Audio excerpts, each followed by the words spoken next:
This episode of the Giant Bombcast is brought to you in part by Lisa. Lisa is an innovative direct-to-consumer online mattress brand, and they're also socially conscious. Driven by the mission to provide a better place to sleep for everybody, for every 10 mattresses Lisa sells, they donate one to a shelter through their 110 program. Not to mention, Lisa also plants one tree for every mattress sold and donates 1% of each employee's time to volunteer for local causes. They've got a 100% American-made mattress available online in the US, UK, Canada, and Germany, and they'll compress it in a box and ship it right to your door. Or if you like the old way, hey, go to the Lisa Dream Gallery in New York City and check one out for yourself, huh? Try a Lisa mattress in your own home for 100 nights risk-free with free shipping, always. You get $100 off when you go to leesa.com/bombcast. That's leesa.com/bombcast.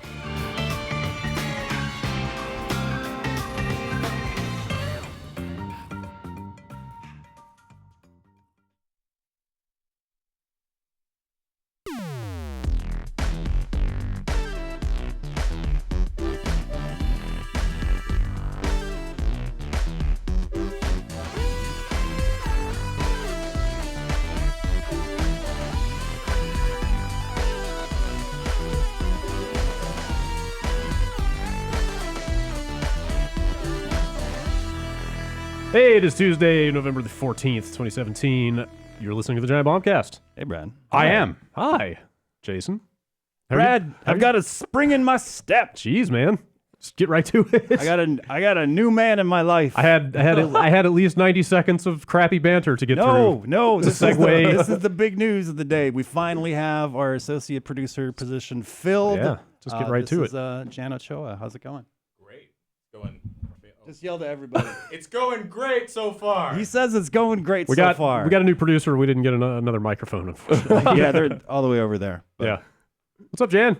I'm gonna just keep guys talking wanna- to yeah, you no. while you can't You guys respond. want to? You want to talk to him? Yeah. We'll switch seats here. Okay. All right. Here we go. Oh boy. We're We professional. need switching Yeah. seats. Man. They're literally standing on chairs, climbing over each other. That is a producer's chair swap. Yeah, I was going to say, this right is there.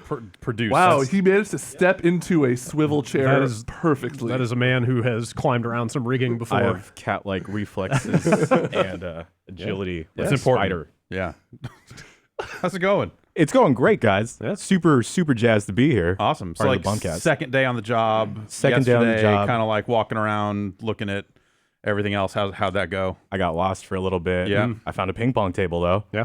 Where's that? Is that Fourth upstairs floor? somewhere? Fifth floor. I want to say. They moved everything around. Yeah, I don't know. I yeah. wouldn't want to sit near the ping pong table. It I sounds wa- like I was in like the basement for like a good 20 minutes waiting for my badge, and the security lady left me for 5 more minutes. It was a test. I thought I had to escape. I thought I had to escape. we're not quite to the escape room like status of people's first like orientation. Like, hey, learn the building by getting trapped in it. But they're kind of piloting the program, so I think we'll get there. I appreciate it. I appreciate it. Yeah. Well, welcome to America's Most Watched Network. Fantastic. Big Bang Theory is part of the orientation. Yeah. Was it because we No, we had got bought, we went through orientation, but it was like I think an abbreviated version of it. Yeah, I And think who that's did we right. have? We had like We had LL Cool J. right, yes, 'Cause I Uncle think L. NCIS was big at the time. Yeah, And still is. Still is. Still is. Thank you. Is it on the air? It doesn't matter. It's still big. One of them is. One Yeah. of them has to be. Probably. Crimes still need to get solved. Yeah, and it was like what is like Les Moonves just being like, "Welcome to the CBS Corporation," Yep. or whatever it was. I don't know. Yeah. Welcome. Thanks, guys. Yeah. Sweet. I can see the awesome. gleam of new in your eye. I remember so long ago what it felt like to have hope. We'll break him. Yeah, no, that's He lost his balloon already. Oh no! you lost the balloon. Oh, Ben Oh. had his balloon for like 6 weeks or something. It was the saddest balloon and by the end of that day, I think it was just like, Yeah, hooray, welcome. definitely. I definitely got the vibe that's like, don't lose this balloon. Don't throw away this No, balloon. yeah. What happened? Did you take it outside? So at the Watch end, it sail away? so I brought it down to our desk area, Mhm. and then I was undoing my backpack, and then all of a sudden, it came off the string it was attached to, and yeah. decided to get stuck in the rafters. Oh, so it's still up there? It's still come up down there. All right, eventually. we'll solve Yeah. this Yeah. problem. We'll get it. Yeah. One of soon these as- days. As soon as my spirit starts waning, so will the balloon. Yes. Yeah. And it'll finally come back. It's So a good, like it's 3 or good 4 days. gauge. Yeah, exactly. Like Jason said, we'll break it. Yeah. It'll be fine. Yeah. Well, it's great to have you here. Fantastic. Very excited to have some We look forward to producing. backup on the production Things. end. Yes. Get Absolutely. some get some game tapes going again. That's right. Yeah. I hope you like digitizing VHS tapes. How do you feel about beta cam? My favorite. It's the Giant Bombcast. Hello. Hello. Hi. What's going on? Hey, Oh, I don't know. Fuck everything. I don't know. Just name one thing. You got me. I think he was lying. He literally couldn't even name one I thing. think he's pulling our leg. Do you think he's an alien? Or maybe there's just so much going on you can't pick. Look, that's exactly right. I'm here to tell you that I'm beyond facts and details. I am a passionista. Okay. And I am About how here you feel. to lay out feelings. And your feelings are very big. I feel Vote with your gut. that some of the video games are bad. Such as. Star Wars Battlefront 2. I mean, if you man. actually want to have the conversation. Aw. Yeah. Gonna go right there. Yeah, I mean, I don't know. I don't know if you want to get into it just yet, or if you want to talk to everybody else before we sink into this mess. Is But that the thing you're the most passionista about? I would call myself passionate in a sense, certainly.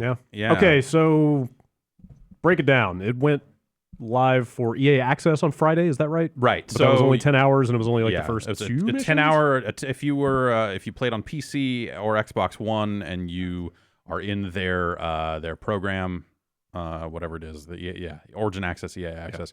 There was a demo you could play for 10 hours, and that included the first 3 missions of the campaign. Okay. Or like a prologue, and then the first 2 chapters, I think is how it's technically billed, but it's 3 levels. And so that came out on Friday. Now today, as of Tuesday, people that spent money for the extra special, expensive version of the game are now permitted to play. Okay. And then as of Friday, the lowly people who could only be bothered to spend a mere $60 will be allowed to play as well. I believe is how that goes. Hey, it's time for them to play. now we can talk about That's it. right. If you had the premium version of the super premium version of the Bombcast, you would have heard that theme 6 minutes ago. That's right. I got the theme out of a crate like last week and sold it on the marketplace for $9. Yeah, It's but it was pretty like the good. green version of it. So Yeah, no, it's like I don't who even wants that? really don't want it that much. Yeah. Um, So have you played any more of yeah. it? So yeah, as of they did not EA did not send us a review copy of the game. Oh, they did yesterday. They did. They ended did up send getting me one. this. Okay, Yes, they did. Okay. Dan, All right. Dan is hard at work Great. on a review. Fantastic. Yes. Well, anyway, I played it on the access trial. So when it unlocked at 9 o'clock last night, I was able to keep going on the campaign. Okay. Jeez, it's like bad.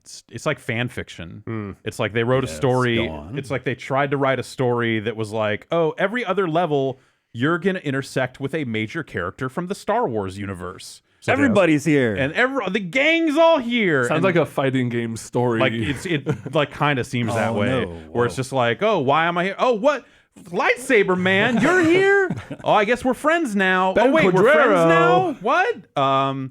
you want a pod race with me? It's okay. it feels like actually, I mean, yeah, like how the Mortal Kombat X story felt like the new kids interacting with like the universe of Mortal Kombat. Oh, yeah. This feels a little bit like that, where it's like you're They're like trying to sort of bridge the gap. yeah, it's like here are these 2 characters just getting a crash course in Star Wars, and it's just like, I don't know, go find Han Solo, and you're like, all right, and you finish I got bad news.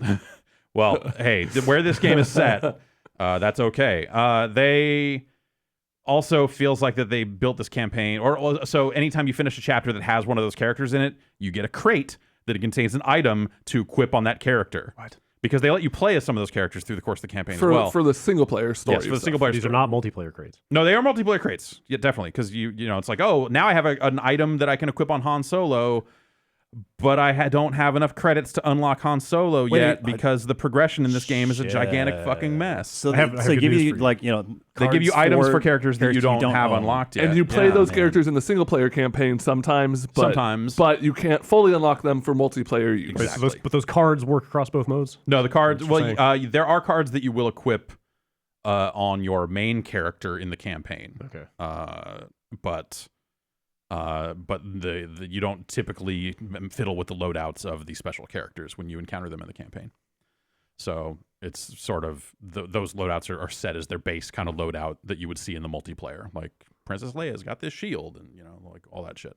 Like in the movie. Classic, like in the movie. yeah. Classic throw down a shield, bubble her shield, buns, destiny. uncurl. Yeah, that's exactly. It is exactly how it works. It's your signature move. Yeah. So then you kind of get a crate that's like, oh, now I have an uncommon item for this character that again, like don't have unlocked. And then the multiplayer side, you know, we played a little bit on UPF, and it's I think I feel like I got my fill of what they're doing with Battlefront in the beta for Battlefront 1.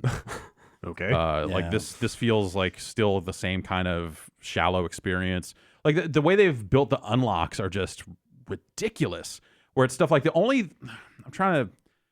there's so many different, like it's a mess, and they change it every couple of days because more people complain. So it's like even harder to wrap your mind around like what you should be doing. But like, okay, so it's a class-based system. By default, you play as like generic stormtrooper number fucking 7, or you know, on the other side, whatever those guys are. Or sometimes it's robots. I guess depending on what era the map is set in, you might get the prequel robots. Roger. Yeah, I heard that a lot. Okay. Like a lot. That's Like an alarming amount. I'm kind a of lot. surprised that's in there so much. Yeah, like kind of a lot. Well, the hotness of prequel memes, like this is their chance to seize the market, memes the of meme market. production. Go on. So, guns. So you like it's stuff like for the basic troopers, they come with a loadout and a weapon, and then you earn the next weapon by getting kills with the previous weapon. And like the default weapon for like assault, like the most basic of classes, just sucks. So it's like I have to get 50 kills with this gun to unlock Is it that stupid little red laser rifle that shoots slowly? That's like my go-to Star Wars. That's every gun in the game, dude. Like, you know, they like adjust rates of fire and stuff like that. But it's a lot of like, oh, I guess I kind of need to lead these targets because they're not, you know, it's not like quite hit scan, and that's not great. Because you got to see the blaster bolt flying through the air. Yeah, totally. And so it feels like Star Wars. Well, what you know, I'll say up front, like it's a beautiful game. Yeah, like, it really is. Like the guns are half the reason I played the yeah, first one, because it's like a Call of Duty game, but with guns that you grew up as a 6-year-old thinking were awesome. Yeah, and I'll say as like a Fairweather fan, like, you know, I love watching that game. Yeah. Not so much playing it, but at the same time, it's like, man, it's got all those sound effects. Right. It's got all Yeah. those. Yeah, the different- sound design. Like every time somebody shoots a gun in that game, it's like a little dopamine hit. Yep. Every time you go to spawn, that robot says Roger, Roger. And every time you're like, hooray. My favorite. Yeah. Yes. I mean, like sound design, like they're able to leverage like some of the most iconic visual, like audio visual presentation of all time, right? You know, and they do it really well. And like, yeah, I feel like none of the progression stuff is fun. So like you change your loadout by equipping cards to your loadout. So you'll unlock cards from crates so every time you play, you earn a currency that you can then spend on crates, or you can spend real money to buy crystals, which you can turn into crates. And sometimes in the crate, so that you have to earn credits to unlock the heroes, which as you play as the default kind of generic characters, you're building up a score. And like when you get 6,000 points, you will then be able to spawn as like a Wookiee or an X-Wing, or you know, Jar Jar. You know, all the I don't food think groups. I don't think Jar Jar's on the list. Shame. DLC. He's more of a political figure anyway. It makes sense. Definitely. And that spends those points, and so you get it for one spawn, and then it goes away. The thing I ran into a lot though is like by the time I'd earned up enough points to like be like, oh, I guess I can be Darth Maul because I haven't unlocked any of the good heroes yet. It would always got 2 lightsabers. It would always just say max number in play, like someone had already spawned as a hero or whatever. So Really? like there were matches where like by the time I got to the point where I could spend stuff, so had everyone else on my yeah, team. I mean, those are the cheaper heroes. And so and the ones that are unlocked by default. Okay. And so it was like, oh, I guess I can't spawn in as a hero because it's full. And I guess I'm just gonna play as these generic dudes the whole time. That's a good experience. So that's a bummer. But anyway, so yeah, I'm trying to unravel this shit. Yeah, So, I read a story on, I think it was on Polygon or something, that was just sort of like everything you need to know about Battlefront 2's progression, and they linked off to like a 12-minute GameSpot video that is nothing but explanations of currency. 12 minutes of explanations. 12 minutes of currency. like, here Wow. are the different currencies and Right. how you spend them. So sometimes out of the crates, you will get crafting points. Crafting points can be used to no. craft Come on. cards that you don't have. Cards will come out of the crates, but also you can craft Okay. the It's like a individual Hearthstone cards. dust sort yeah, of thing. yeah. Gotcha.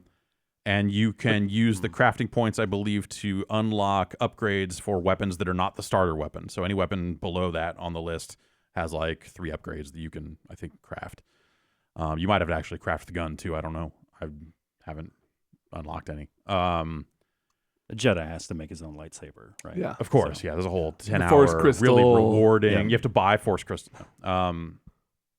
So let's see. So you'll unlock cards that some of them will replace some of your abilities. So like it'll replace a grenade with a different type of grenade, or sometimes it's just like a passive ability, like this TIE fighter turns 2.5% faster now.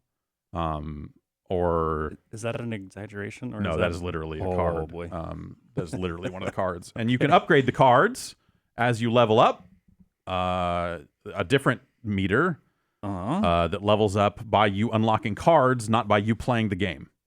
So every single class and hero has what's called a card level. You have 3 card slots, but you only have access to 1 card slot until you hit card level 5. Okay. And you hit card level 5 by owning more cards for that class or hero. And those count ones that you craft, right? Yeah. Okay. Does that theoretically, this is a free. This is still like you can still do this. Yeah, without spending money. you'll earn the grind currency just by playing, Right. and then every 4,000 of those, that's the same currency you would use to unlock heroes like Darth Vader and so on. Sure. And so Is forth. the card level permanent, or will it go back down as you break cards down? You don't break the cards down. Oh, you don't? No. Wait. Okay.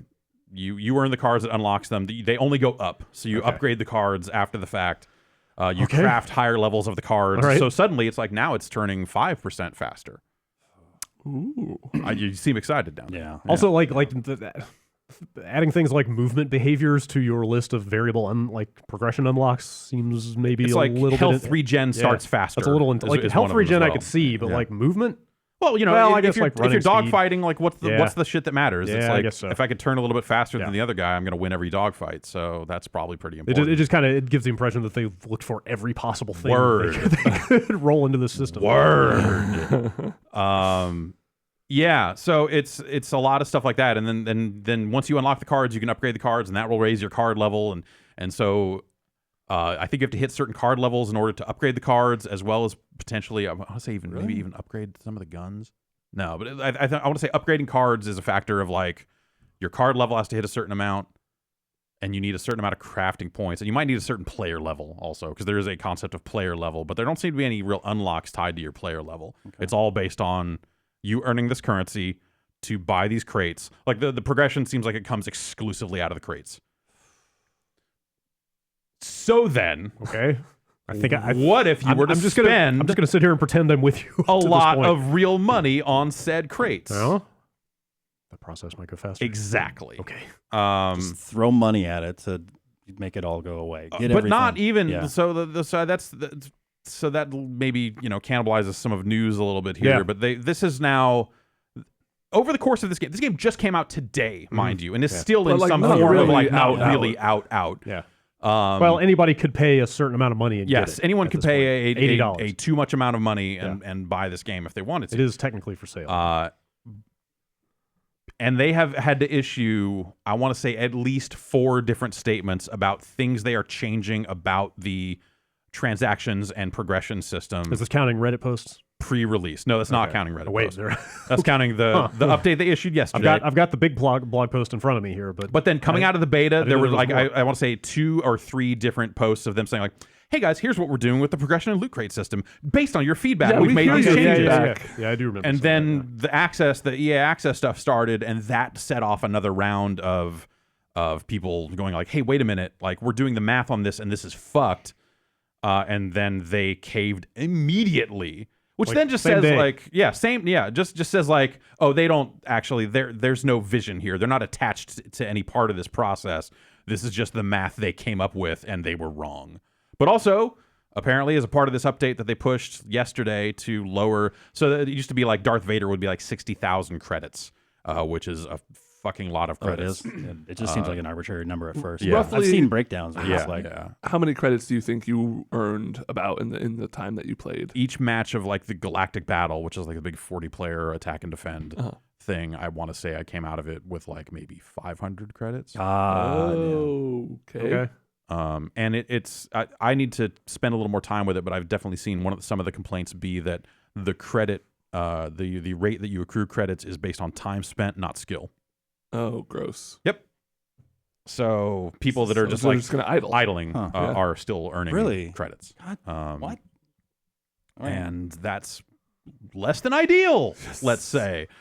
I mean, I understand them wanting to have some sort of solution to where if you're bad at the game, you can still feel like Absolutely. you're earning. I mean, that's rewards. what Call of Duty 4 did, right? Is Yeah. like you're always moving forward on something, like the XP, or, whatever. Like that's how progression works now. Is you need to give something to the people, even if they're bad, so they feel like they're still kind of winning. Yeah.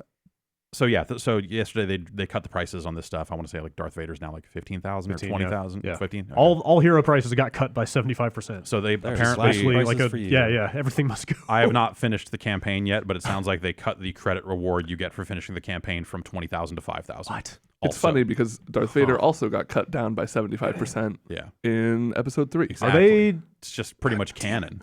they rolling out visible patches every time they make these changes, or are these do they That have changed. knobs on? I did not see a patch come Okay. down, but I wonder the if they Xbox doesn't it necessarily doesn't expose that stuff as much. I wonder if they have knobs on their end they can just twiddle to change. I would assume so. change those values Yeah. easily. So it's like the game is not like terrible. Like the action is what it is. I think it's like pretty shallow and I think it like the way that you accrue the points and spend the points for the upgraded classes and stuff like that. I think is like a little thin. Like it's not really something I had a great time with, but it looks fucking fantastic. Yeah.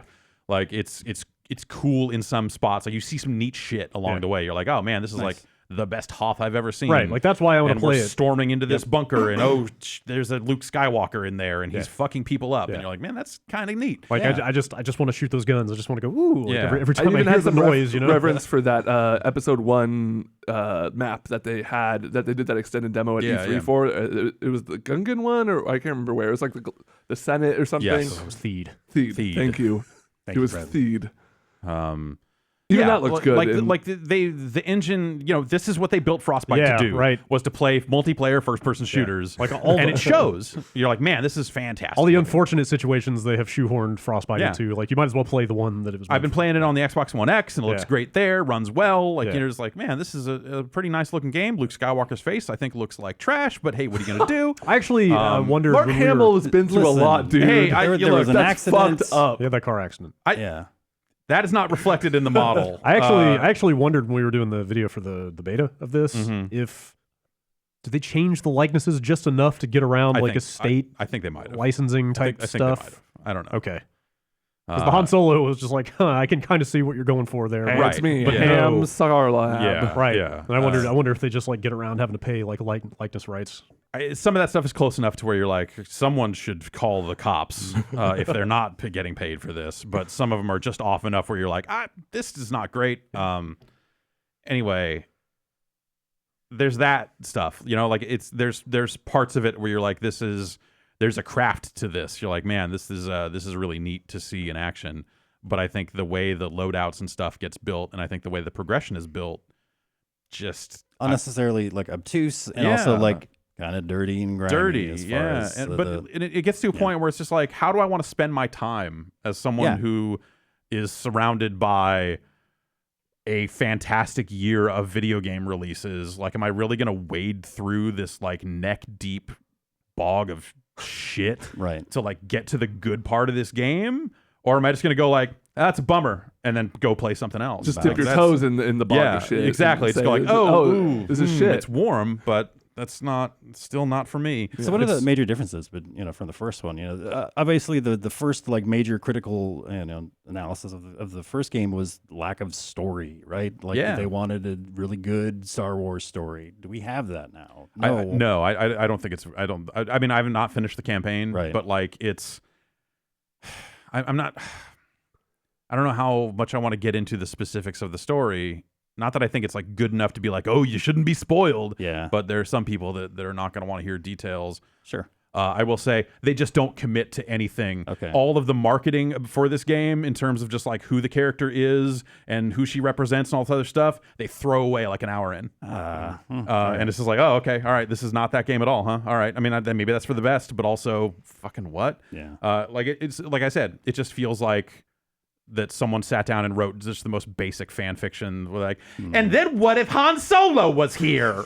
And you're just like, yeah, I guess. That sounds exactly like the problem the Shadow of Mordor games have. Yeah. It's a series of what ifs. Like, hey, what if Gollum shows up right now? Like, what if Shelob is a character who gives you quests? Like, say what you will about expanded universe and how fucking dumb it got or whatever, but like the games, when you think about the good Star Wars games, they're often games that, or, like the important ones over the years, they're not all perfect. Yeah. When you think about, like, Shadow of the Empire, X-Wing, TIE Fighter, Dark Forces, stuff like that. They're games telling their own stories that only occasionally intersect with what you know as real Star Wars. Like in Jedi Academy, you meet Mon Martha, right? And that's like the only real that's hit past Marth, right? And then Marth time travels forward and... Yeah, but it's Crom's mom. Okay, mom, Crom. Okay, Crom. Wrong. Yeah, but like they tell stories that stand on their own. This feels too afraid to do that right now. Yeah. This feels like so far I feel like it's almost literally every other level is you playing as someone else or like meeting up with someone else and it leads to some interesting moments and stuff. But at the same time, it just feels like that they just wanted to cram in these heroes they were already making for multiplayer and wrote a story around what they had. It doesn't feel, it's not good. Like, it's just not a good story. It's some pretty bad dialogue and stuff that's just like feels very cobbled together, which is a shame because I think it takes place at what I think of as the most interesting, like the gaps I want to see filled in are that kind of like just post Return of the Jedi, what happened next type stuff. And that's quite literally where this is set. And there are parts of it you're like, oh, it'd be really neat to see some of these events from a different perspective. But then the way it tries to cash in on that stuff just is like something you would read on a message board. Like that's the impression I've gotten out of the story so far. It's just like harsh. Like, this seems like something that could have been crafted better. Nonstop fan service is what it sounds like. Absolutely. It's like, here's all your favorites. Like of the worst variety of like, here's all your favorites, kind of nothing to say about them, but here they are anyway. Yeah. And also, you can't play them in multiplayer yet. You have to spend. Also, right, yeah. Please continue to grind. We've unlocked this card that you cannot equip because you can't even customize the loadouts on the characters until you've unlocked them for real. I know this is a big ask, and also this is going to sound like I'm making apologies for the game, which I'm totally not. But if you could turn off the part of your brain that wants the numbers to go up and just like play the multiplayer, do you think you would continue having a good time with it? Super bored with it. Or are you going to immediately bump up against like, I want a new gun, I want new stuff to do? And like I think the starting stuff is not very good. Yeah. And so you're immediately and they show it all right on the screen of just like, man, look at that lock right next to Darth Vader. That'd be a cool. Okay. So impossible to ignore that the progression. No, they is super slow. throw it in your face at every turn, and then there's just like the UI just ends up being like confusing on a different level of like when you go to the screen that shows the next gun that you haven't unlocked yet, all it says is the unlock requirement. It doesn't tell you how close you are to getting it. So it just says get 50 kills. And I'm like, I have to have gotten 50 kills by now. I've been playing this game for what feels like an eternity. How is there not a counter or something? Instead, you have to bot out of that, go into your collection screen and dig into a ton of like menus and rewards that are just like, every time you complete a chapter, you have to go there and hit Y to claim a reward, to get some credits or a crate or something. Or go there to like, okay, how close am I to completing this challenge for the gun? Like, none of it's listed where it's useful information. It's listed off in this other separate section of lists that the lists are even presented poorly. Oh, I love lists. These are bad lists, Brad. What are your top 10 lists? Ooh, boy, that's a tough one. We did that already. Yes. That was like 7 years ago. I don't know, man. Like this. I feel like this has the exact same problems as the first game does, where you look at it and go like, man, this is like really awesome looking, and like they're working in some pretty fucking on some hallowed ground and like kind of doing right by it from the visuals and the audio and that sort of stuff, but there's just not enough to it. No, like soul. Yeah, and this feels like even more like it's laying that even a little more bare so far. It sounds like it got broader but not deeper. Yeah. Like there's more of Yeah, like they shallow stuff in the literally, first game. we joke about it in the quick look a little bit there that we did of the beta, but like literally there's a video that just shows graphs, and it's just like Battlefront 1 only had 8, this one 14. And you're like, great, there's more, but like, is any of it better? No, Like not especially. They heard what people wanted changed, but they were literally processing it as like, oh, they just want more. 12. That means- 12 is 12 the right number? Can we do 14 like is the right number? Can we What do like 36% more levels? Yeah. Yeah, sure. And yeah, so it feels like a game designed with that in mind of like, yeah, the wrong way to take the feedback. It doesn't feel like it's giving you like more meaningful options. It feels like it's just giving you more options and then locking a lot of it away behind a progression system that just sucks to engage with. Even post change, like the lowering the credit numbers, I still haven't unlocked a hero yet because I'm like, oh, well, since I spend all my time playing as default stormtroopers, I should probably buy the crates that give me cards for those guys instead of saving up for these heroes that I seem to never get to play as anyway.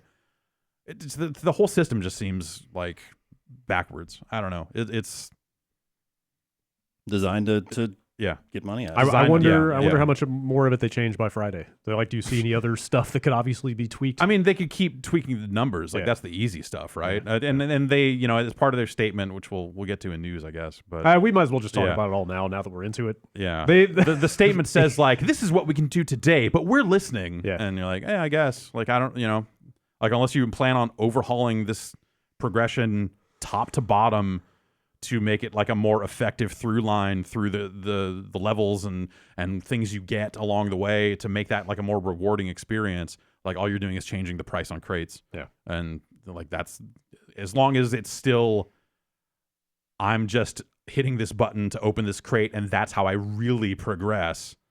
That's and hoping the things that you need to actually come out of that box. or it's crafting parts, because then you can eventually make the things you need. Yeah. Which in some ways is not too far off from how Call of Duty has been for the past couple of years. Like, they've had similar concepts in terms of currencies and unlocks and stuff like that. But this just seems like it's all that, and I don't want to do that. That's unfortunate. I just don't want to do it. Since we've covered like 90% of this already. Yeah. And there's an EA community account that now has the dubious honor of having the most downvoted post in Reddit history Yeah. as of yesterday, where they tried to respond to some of the criticism about this stuff. Sounds Yeah. like a lot of people are seeking refunds now. I saw some screenshots going around of people getting refunds, and It's a shitstorm. a lot of Like, it people is sending links around saying, here's how to Yeah. get your refund in your pre-order, which, the actual answer is, why'd you pre-order the game in the first place? You kind of brought this on yourself. Don't pre-order games. Don't pre-order games. Simple. It is definitely like a full-on PR fiasco for them at this point. Yeah. It seems like most of what video game people were talking about on Twitter yesterday. Mm-hmm.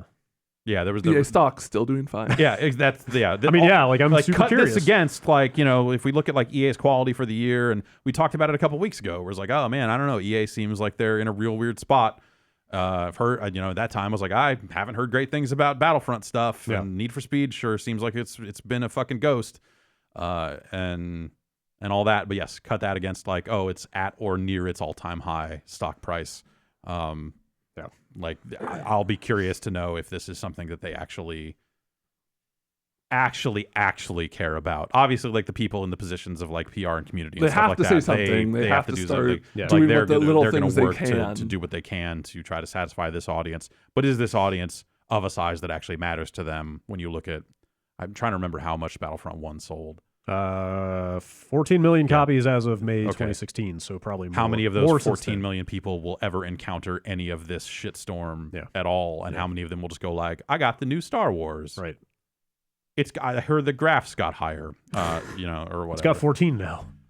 Yeah, so like, it's an interesting question. Like, what is it that drives change in video games? And it's money a lot of the time, technology, of course, but when we're talking about this sort of stuff specifically, it's where's the money going? And you look at some of the earnings statements from Blizzard around Overwatch loot boxes and stuff like that.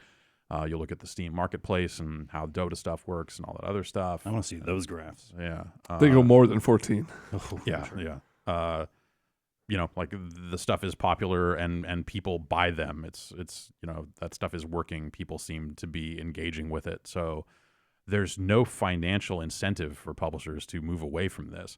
Yeah. It's only if they burn up enough goodwill with this vocal end of the community that they are vocal enough to start impacting the opinion of the games at large. And that's the only thing that I think would cause a company the size of EA to ever kind of like start walking it back. Think about walking it back. Even. Yeah.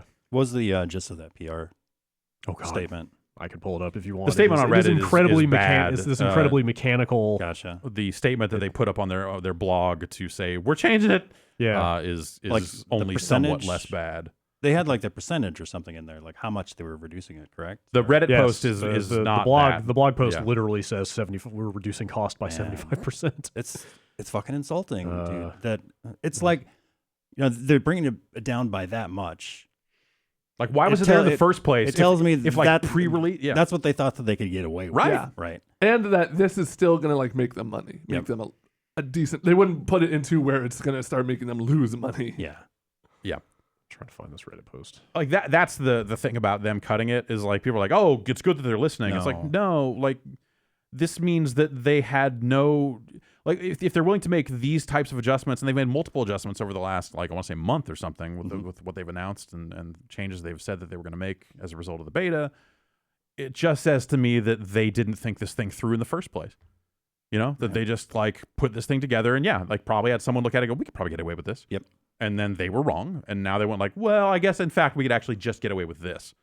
And that sucks. That's a bad way to design a game. What if this Isn't was... All right, everyone put on your tinfoil hats. Okay, all right. What if this was, they never intended to sell it at 60,000. Yeah. They always intended to sell it at 15,000. Because we love you, we've cut the prices 75%. They knew how outraged people would get about loot boxes, so they knew there'd be this outrage already instantly. It reminds me of, I think it was Battlefront Bad Company 2, where they were like, there were some weapons that were only a part of a certain edition of the game, or it was like a DLC for guns. What's the name of my charity? But it was something that they like. People complained about it, and the change they made was like, okay, we'll give you those guns now in exchange for signing up for our newsletter.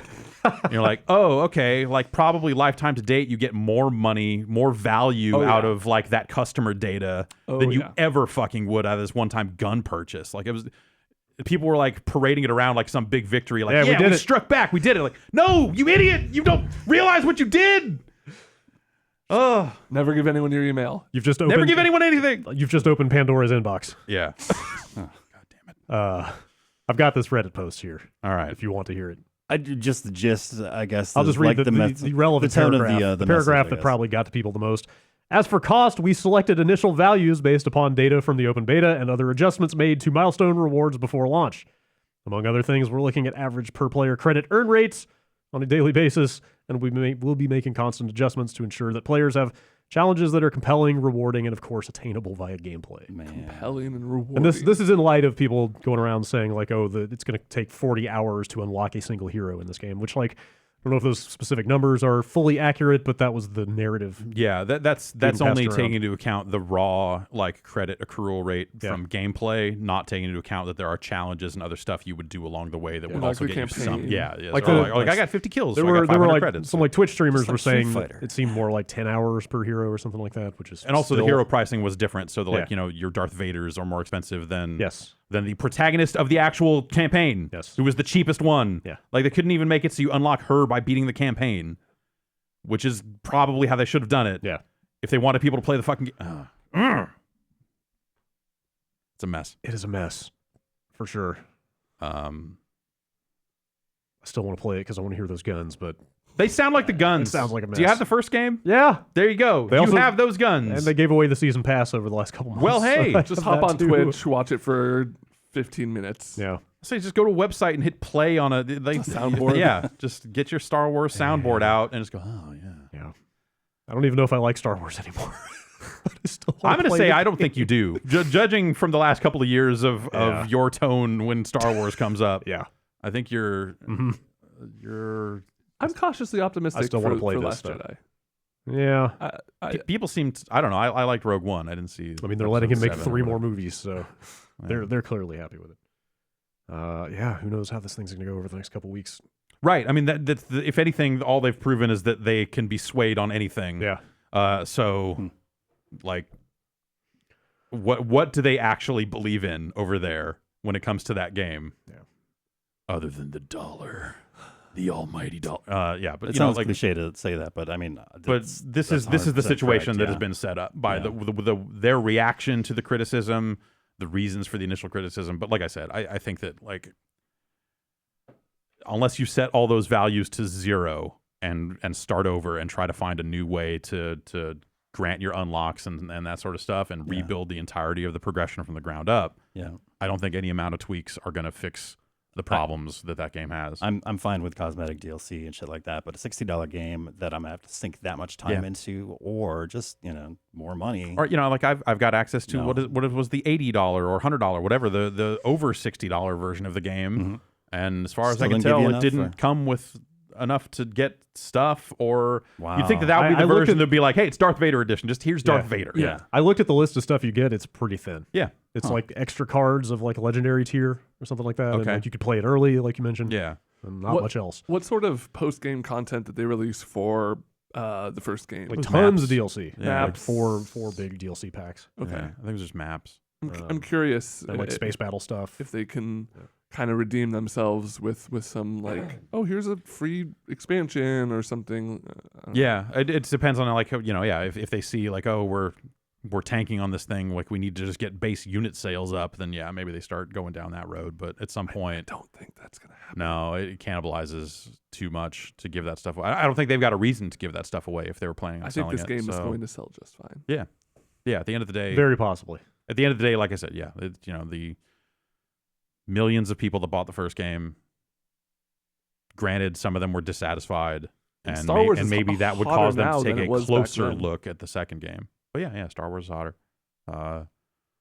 They still can piggyback on the still very heartstring nostalgia like impact of like, yo, you can play as Darth Vader.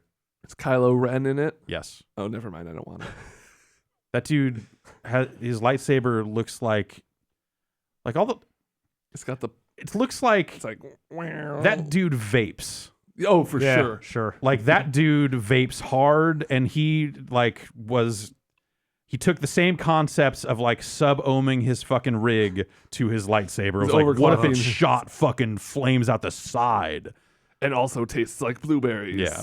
It's like a blueberry mist that comes off of it when he uses the Force. Don't want to know what's going on under that helmet. You know what's going on under that helmet. Did you have fun with any video games? Yeah.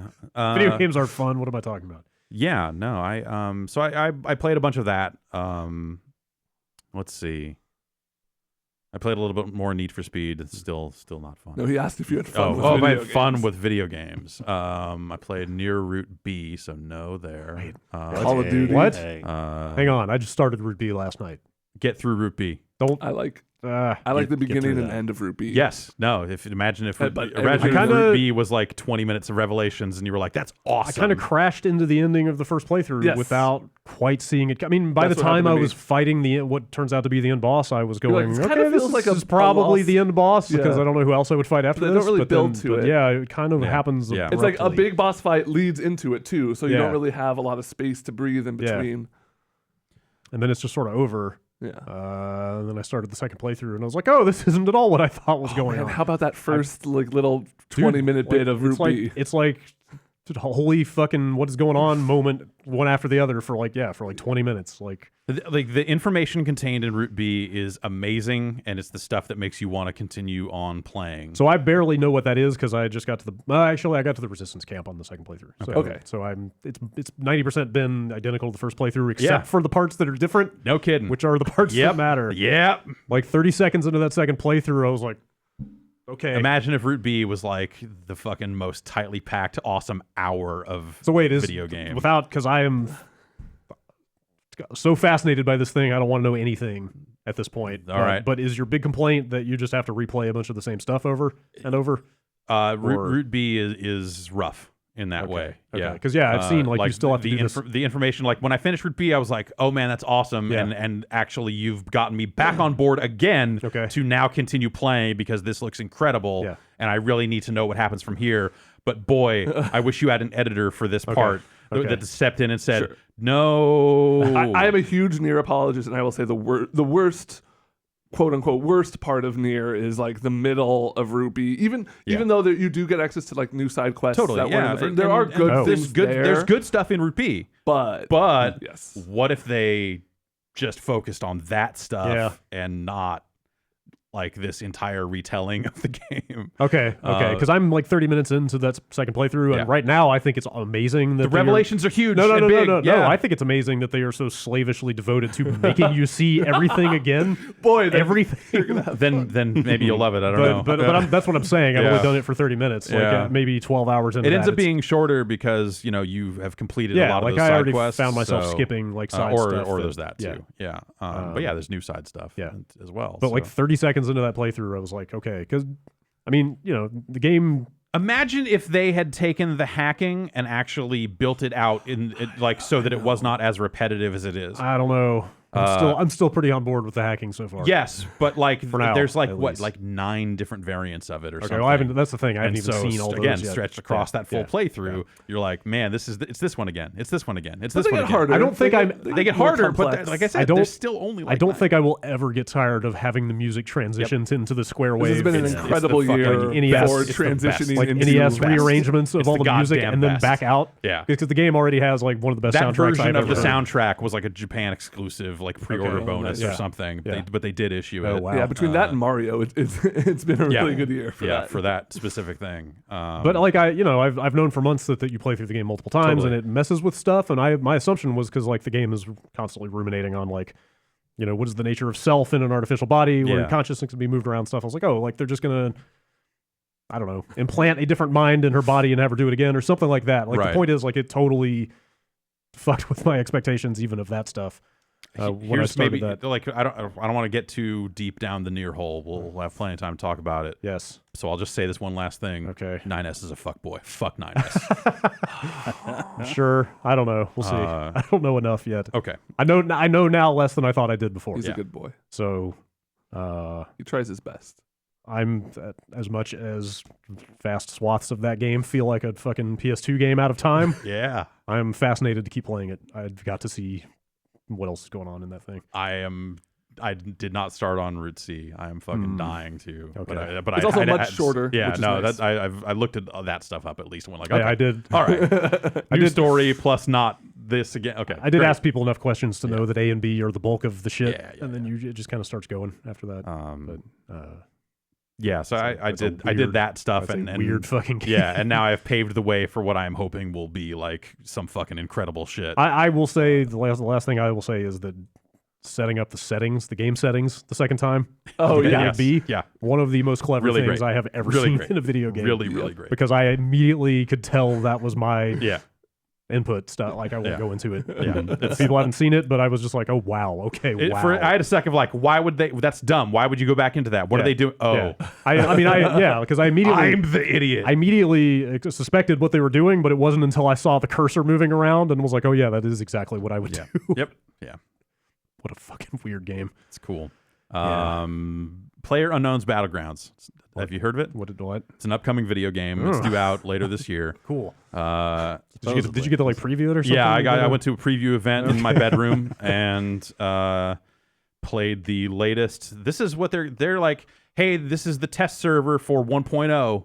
How long have they? really? I didn't know they had a test. They've had it server. forever. Okay. They only turned it on for limited amounts of time. It's not a 24/7 server. So they're like, oh, we're pushing a build to the test server. Go. So what's different? Right now, today, like for the next less than 24 hours, because this is a shortened, like I guess what they posted was like, hey, we're really not happy with the current state of the build. It's fucking crashy and fucked up, but we need to test this thing. So we're putting this out for like a day. And so this is the patch that has vaulting in it. Oh. That's the big one. Yeah, it's the big one. That is a big deal. It is the like walk up to a fucking waist high wall, push the space bar, and your character crawls over, like clambers over it. You done it? I did it. I played this morning. How is it? Because I expect it to be terrible. No, it That's works. why It I'm works. asking. Oh, It, like, totally it works. Like There's so many problems with the player movement in that game. totally. How high a wall are we talking? Waist high, chest You high? could get so you know how the map has the walls where the stuff is like broken apart. Yeah. You can climb over the full height of that Okay. Oh, wow. All right. full height fences and stuff like that. Wow. You can hit the fence and do it. How long are Cool. you like exposed or like stuck in an Maybe animation? a second, 2 Oh, seconds. wow. It's Okay. not super long. But like it really gonna go, high chain link fences, like the stuff around the military base that gets up pretty high, you cannot climb those. That's more than I expected. I thought it was going to be like knee high and Could Yeah, you no, stand on it's- top of a car and then climb over it? Probably, I bet you could because That's really cool. I there's- hope there's- that's true. I guess I don't know. Actually, you know what? I don't know. I don't know about that because if you're driving the car over there, I was thinking like a burned out car that happened to be next to the fence, but I don't know how the system is built, if it's dynamic enough to know like, hey, now you can do this or not. But Because that adds a whole nother element to like movement in yeah, that game. yeah. So hang on, this is 1.0 that they're testing. This is what they're calling it. They're like, hey, so- we're testing servers for the upcoming So 1.0 the release. implication is when 1.0 comes out, when the game comes out, it will have vaulting. Yeah, that's the That's what they're implication. saying. Yeah. Okay. The other thing that they're testing feels, and I did not get a chance. So I played one full round, did a lot of vaulting, did 0 shooting, but also like had one of the best loot runs of my fucking life. So I died in 9th place without having fired a gun. But I climbed over some stuff a whole lot. They have apparently completely rebuilt the ballistics model for seems bullet like- drop off. Yeah, like that a big seems deal. like Oh, a really shit. crazy thing to do. By the way, This late in the game, Yeah. They've got a before and after list that they Well, Jeff, posted the to their game's not Steam even out page. yet. That's a good point. Yeah, they're going to lower the credit cost by 75%. Don't worry, you'll be fine. This mini skirt's going to be like $1 by the time we're done. So they have redone the ballistics model in terms of just like how bullet velocity is handled. Is you like now the helmets will in fact protect your neck, like at a damage penalty for shots to the neck, I guess. They're redoing how damage hits limbs. It used to be, I want to say like the before was like limbs did damage at like a 50% penalty. Yeah. And now it's like the closer to the chest, the more damage Wow. it does. So Jeez. it's scaling along I didn't the even limb. know they had like that Exactly. much yeah. granularity I to have no begin fucking with. idea. That's crazy. So it's stuff that I Yeah. had not necessarily dug into before, but they kind of lay it out plain what they're doing with it, and I have no idea how that will impact the game. But those are the changes they're trying to make. Some changes in accuracy at range for some weapons, and that sort of stuff too. So I guess it's good news for that game's prospects if they're testing what they're calling 1.0. yeah, I mean they are billing this Second update week in November, yeah. as like, hey, this is for our 1.0 release. Yeah. Like that's the first sign, other than them saying it, which I want to believe but don't know that I do. This has been a good sign of life for like, oh, we really actually mean it when we say we're bringing this game out of early access. Of course, you know, the average player doesn't give a shit if it comes out this year or not, but certain other people might be preoccupied with whether that game's going to make it out or not. Solves a lot of problems for some people. Mm. So I don't know. That game seems good. I hope that they fix the cheating. But also, I played another round a few days ago and did not encounter any cheaters. But that might be because I'm so low on the matchmaking that anyone is it that cheating obvious? is going to be. Like I haven't played since it became a big problem. You should watch some videos. The It's speed really stuff is the speed, where it the speed gets hacking, obvious. obviously, if you see somebody fucking skating around. But also, everywhere. it's stuff like you're just getting murdered from a mile away, and that's stuff you might not But I know. feel like that's just right. Yeah, PUBG you're getting to shot kill out of shots. nowhere. But I think it's more that like these bullets don't miss. Okay. But yeah, there's some videos of people running cheats and stuff, just like murdering players from insane distances and all this other stuff. You're like, oh, that's crazy. But I haven't personally not encountered or any knowingly encountered cheaters, I guess. But who knows? Yeah. All right. Is that everything you've had on your plate?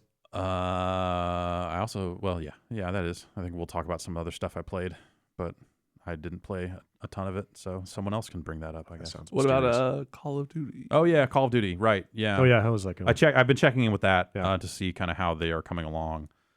They still don't have the headquarters server stuff Dude, turned are back you on, serious? and It's like 2 weeks. Oh, that's like the main The social like, space, hub, like right? the hub yeah, is where you open your still- crates you- and yeah. watch people open their crates. yeah. and- So like you Or wait, can't. am I inflating? Has it actually been out 2 weeks? Because it feels like it. Yeah, it's been 2 weeks. It came out on a Friday. Was it a week ago Friday? Oh, Like maybe it was a week ago. Week and a Friday. half, but like still, that seems It's a blur. I don't crazy. know. Yeah, you're right. So that you're still totally alone in that social space. It doesn't connect you to other players. At least I haven't seen any. How are you every going time to I've looked. level up your social level? Exactly. Yeah, I can't even do the one-on-one stuff. I wonder if there's some deeper problem going on there. That seems like Well, that seems worse than just like launch. The other launch problem weekend, is that like the server part load. where you are playing the game is also kind of jacked up. Like I've encountered, this is like the roughest launch they've had in recent memory. Like players warping around type stuff. Like just servers don't seem stable. It feels like every match I start is not full. Like at the start of a match, it's like missing one player on one side or then two players on the other. Like the servers aren't filling all the way up before they start. Like I don't know if players are just having connection issues and getting dropped during that process or what it is, but that usually does not happen with these games, especially at launch when they're at their most popular. But yeah, that stuff's been kind of jacked. But yeah, I've had games where like everything will halt and I've been, testing my internet at home to make sure it's not like an intermittent issue with me or anything like that. Like as soon as that game ends, I'm like, okay, let's run some pings. Let's do some speed tests. Like, is everything cool here? Like everything seems cool here. And everything will just freeze up for like 4 seconds and then start up again. And then I'll either be dead or I will have killed 5 people. It's really all over the place from a networking perspective. Also, the spawns are really bad. I posted a video to Twitter. Oh yeah, And some people I don't think realized what they were looking at there. Sure. I didn't necessarily go out of my way to explain it too deeply, but like that game is supposed to spawn you where the enemy is not. Like the spawns are all over the map, and it's supposed to kind of balance things out a little bit. But it was spawning players into an area that I was directly pointed at and shooting. So you just see players appearing and then getting shot, and then appearing, like getting in the shot. same spawn point. Yeah, and I'm like getting like 5 kills, 5 or 6 kills Fucking right there. camper. It was awesome. It was yeah. That's kind of amazing. Yeah. So I mean, over the years, it's like whether the spawns are good or not is like a very year-to-year thing and a very map-to-map thing as well. This year, they don't seem great in some cases, and I don't know if that's a factor of like. If it's also part of the networking issue or if it's just the maps themselves, I don't know enough to know what's causing it. But it's when you roll it all together, like man, this thing is rough for a game that stripped out all of the weird shit. It sure is the fucking worst running game they've put out in a long time. It also just like seems kind of out of character for them to have such a mess of a launch. Yeah, I wonder if you could attribute that to the headquarters stuff, like just being more taxing on their server structure because it's suddenly a whole other server you're connecting to, sometimes with more players than I think makes it into an average multiplayer game. But it's weird. Yeah, it's weird. A lot of things are weird. And then I played some Night in the Woods and it's delightful. Yes, isn't it? Yeah, it's really charming. It's yeah. I like that Greg guy. Yeah, the Double G Greg guy. I like all the characters a whole lot, even the ones you're not supposed to like love. I think are charming in their own ways. Yeah, so I played through and beat it in a day. Like. What's your playtime? Like 4 or 5? Five-ish hours. I played a couple hours in the morning. Took a long break. Finished it up at night. Nice. It was just tons of joy. Like that's really. I mean, it's a very the topics they deal with are very heavy. Right. I was gonna say the topics are they're a little on the heavy side. The way they deal with them are really enjoyable. For people who I guess I didn't know anything really going in. This was a game that I wanted to kind of stay dark on and just experience. I knew that they would be looking to tackle something with the game. I knew that much about it, but I didn't necessarily know what that was. Yeah, I could tell from like the general discourse around the game that it was about some heavy. I figured it was like mental health related issues, and I knew that it wasn't like a game focused on the gameplay. I knew it was right. more of like a narrative. Oh God, what did I saw? I saw somebody say that they should rename the walking simulator games to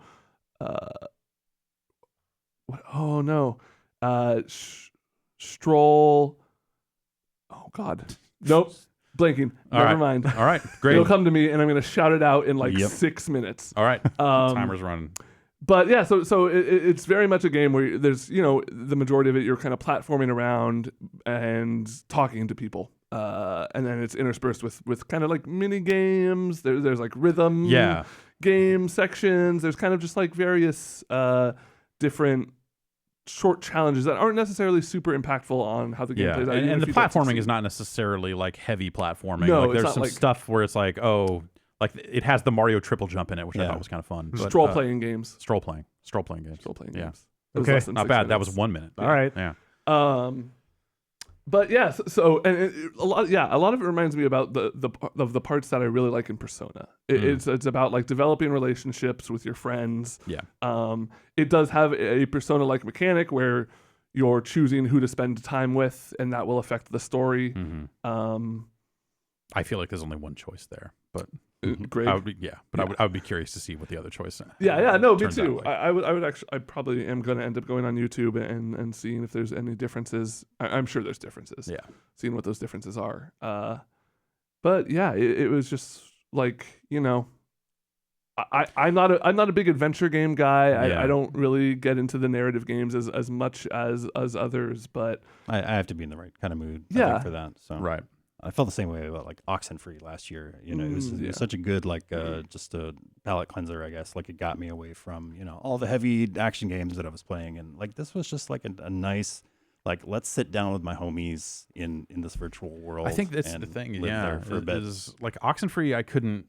I just didn't connect with it. I don't know. It just didn't really work. But like Night in the Woods, like there's something about the writing. Whatever. It is incredibly well written. I think the way that they handle dialogue, the tone of the dialogue, I feel like they nail what they're going for. Yep. And it's got this very realistic conversational tone to it of like, this is how friends talk among friends. Totally. and like the challenge of friends talking among friends when you know there's something wrong. Yeah. Like trying to keep things, trying the balance of there's some serious shit happening, but Right. also we're friends and we got to just like live our life in these trying times, and we're still friends and we still got to like have fun, but like right. Set against the backdrop of like hellish things.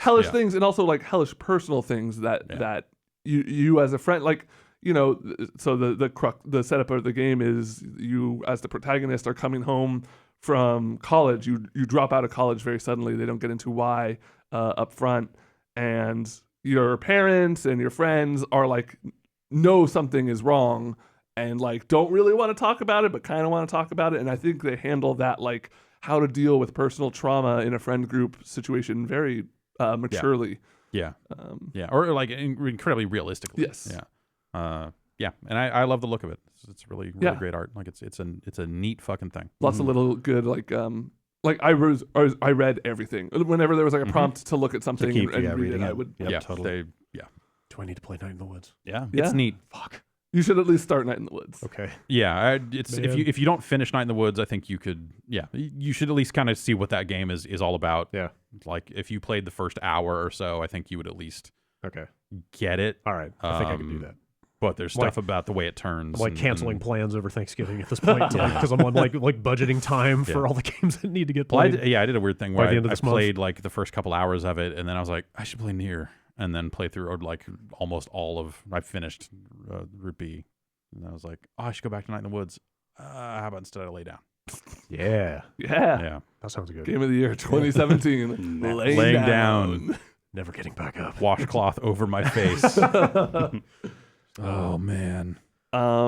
What else did I play? I watched and played a little Tekken. They had the Tekken World Tour Finals. I am super bummed I missed that. Yeah, Have they you have seen it. any? They have it here actually. Yeah, it was in the city. Yep. At the but Metreon. at the Metreon. Yeah. Yep. It was incredible. It I was was sick really for it, good. so. Really good top 8. Like people were kind of predicting a very like boilerplate CDJR and other guy whose name I can't forget, who always wins at Tekken. All of them. Jeff Everybody's Gerstmann, I a think is his Jeff name. Gerstmann, Yeah. Dave Nalaska. E.G. Dave Alaska. But a lot of really good matches, and then they had their new character reveal, which was a lot of fun. Yeah. What? Fucking what? Noctis. Noctis from Final Fantasy Coming 15 is to going to be in Tekken. Tekken. Because who was the last one they announced? Geese Howard. Right. And Geese is not in the game yet, No, right? Geese is not out yet. Yeah. They talked a little more about Geese. I love talking about Geese. Harada up there talking about Geese. He's all Geese. That's just the The reveal trailer. for Untitled Noctis Geese was- Howard game was a big hit at Day of the Devs.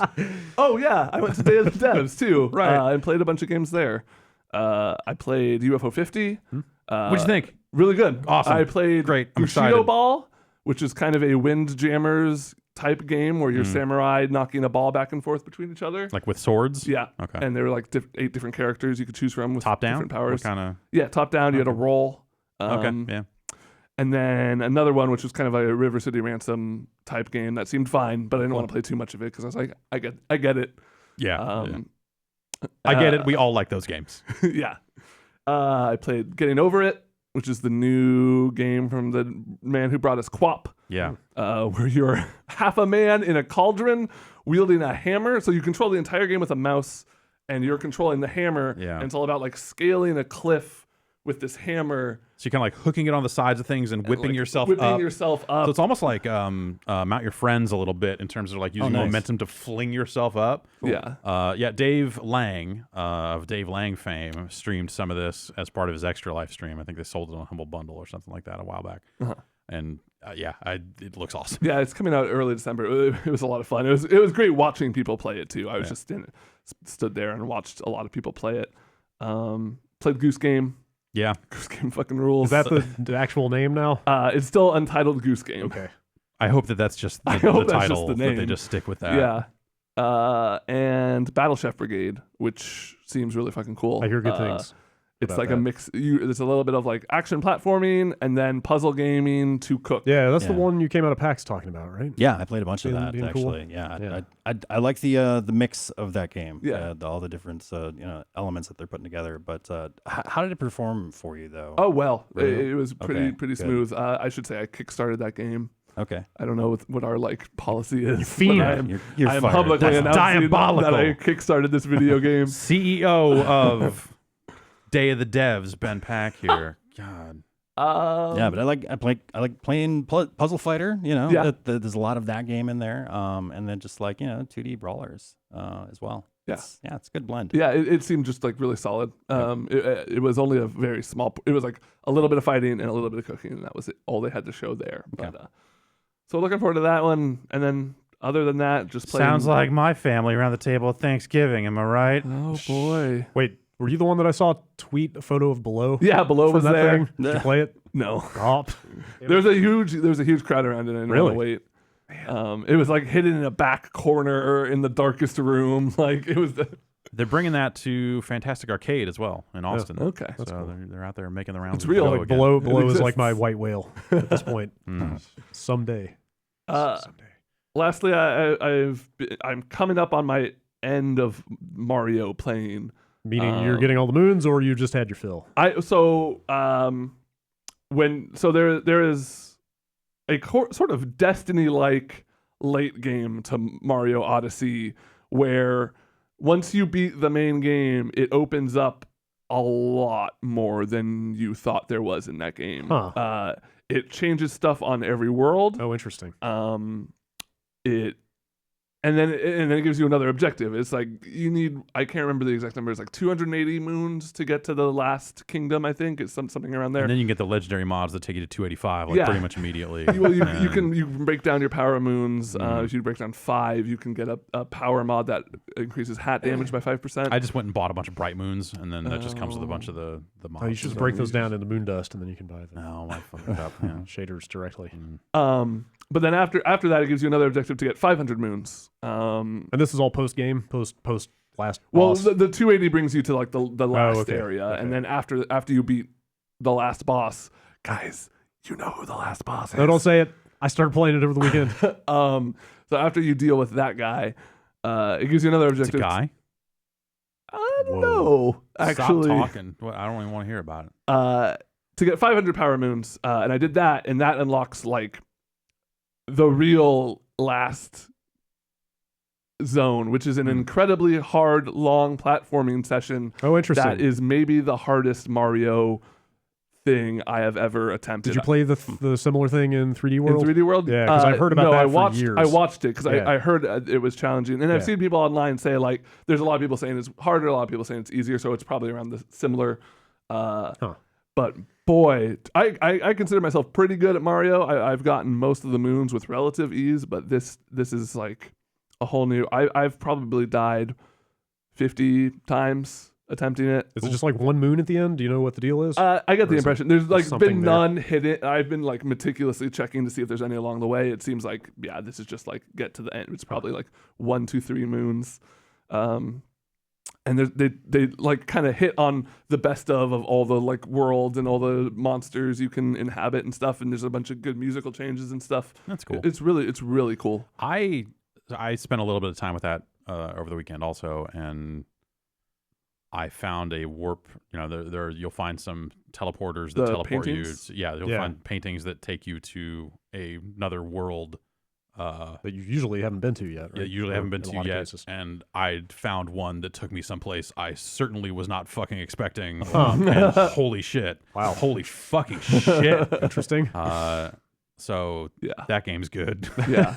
Huh. I saw somebody, it was going around where you can get 800, a guy got 800 power moons without getting back to the Odyssey because he just went from world to world warping through Oh, these wow. paintings. Yeah. Wait, so every time you find one of those paintings, there's like one moon on the other side. Is that the only purpose of those things? You get the moon and then pop back? You get the moon and like a little preview of the area. Well, to yeah. go like, oh, and if you've been there before, you'll have fast travel points unlocked, so you can Yeah. I just see. travel So there. Okay. You he beat the game. Because I got to the one that sends you to New Donk City before you've been there. Right. But Yes. that platform is like so far Yeah. out of the main area. Yeah, that, they're like, most it seems like they're you're stuck mostly there. like that. Okay. I'm trying to. I think there may be a couple that you can like jump down, but they're like end game ones that bring you back to earlier Okay.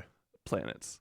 But yeah, so you can go through once you've beaten the game and get like unlimited moons basically. Right. Because you also unlock the ability to buy moons after you beat the game. If Oh, you that's just wanna, there at the beginning. I'm Well, able to. you, or so you is can it- buy single moons. Yeah. You can buy one single is it moon per one per- planet. okay. But then you can buy like packs of 10 moons Huh. for 1,000 coins. And those are the same moons you would be getting out in the world. Yeah, so if you that's- want to just like, if you have a bunch of coins and just want to see the end game content after you've beaten the game, you can just totally like, which I thought I was like, I spent all my money doing that because I thought like, I'm like, I guess 500 Yeah, of these moons right. are in the shop, and then I realized no, that you can just do that indefinitely. Yeah. Get up to 999 moons without Huh.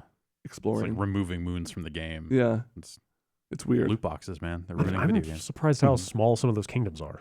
Yeah. Like the first water when you get to. Yeah. It feels like it lasts like 20 minutes. I mean, I know there's like That's- tons of yeah. stuff crammed into It's, each one it's of those. nice like, though because like yeah. some of those areas I didn't want to spend that much more time in. Mm. And There's that's- definitely like somewhere like I just want to get moving. Yeah, that's kind of the thing I'm going back to now. Is when I started my quest to get as many moons as I could, I started with the levels in the kingdoms that I had enjoyed the most, Yeah. and I started working my way down to the less enjoyable ones. And it's like the snow one, that first water one I didn't love, but then I started spending some times in ones that I didn't really enjoy, like Seaside Kingdom initially. But going back, I kind of like got a new love for it as I was just exploring it to explore it. I feel like I was in and out of Seaside Kingdom in like 10 minutes or something. Yeah. It felt like I was barely there. Yeah. Yeah. I was trying to get as much as possible in the initial stages, but then it's like, no, I'm gonna have to come back at some point for some of this stuff anyway. So let me mainline this and Yeah. double my fun. But Fun I doubler is think $4.99. please, it's like $2.99 now after we've seen people's concerns. Okay. Oh well. Um, Thank you for listening. I'll put this knife away. thank you for putting the knife Yeah. away. I think even at its worst, Mario Odyssey is incredibly enjoyable. Even the kingdoms that like aren't as fun as the like Metro Kingdom or some of the later kingdoms, I think are totally enjoyable. I'm at worst having a little less fun. Yeah, like everything I've seen is fine. Yeah. So What about at- the at one that worst. pretty much just looks like Nier though, and has the best music in the entire game? Huh. Yeah. How about that boss fight? Yeah. How about that? Oh man. Yeah. Okay. It's a good fucking game. Yes, it is quite good. I'm having a good time with it. Some of the everything we talk about right now feels like, should I save this for Game of the Year? Like, is this going to be good later? But some of the art style throws me for a loop in that game because some of those kingdoms do not look like what I think of a Mario game looking like. Yeah. Yeah. Like the Forest Kingdom, when you Right. get there, it's like got kind of like a realistic look to it. Right. that, like, Yeah. There's the texture work. Even Yeah, is just like yeah. this feels And out then that of. surf rock kicks in. When Yeah. you The get out music is there. Like, music is incredible. yeah. Like the music, zero complaint. But like the art style is fine in a vacuum. It's just that it looks out of place in a Mario game. Yeah. In some cases, which I don't know. I haven't quite got my head around it yet. but That game goes places. yeah, Yeah. I'm excited. Apparently. Fuck. Holy man. Fuck. Excited to see where some of Man. that stuff is. All right, we're gonna take a quick break and then come back and talk about more stuff. Bye.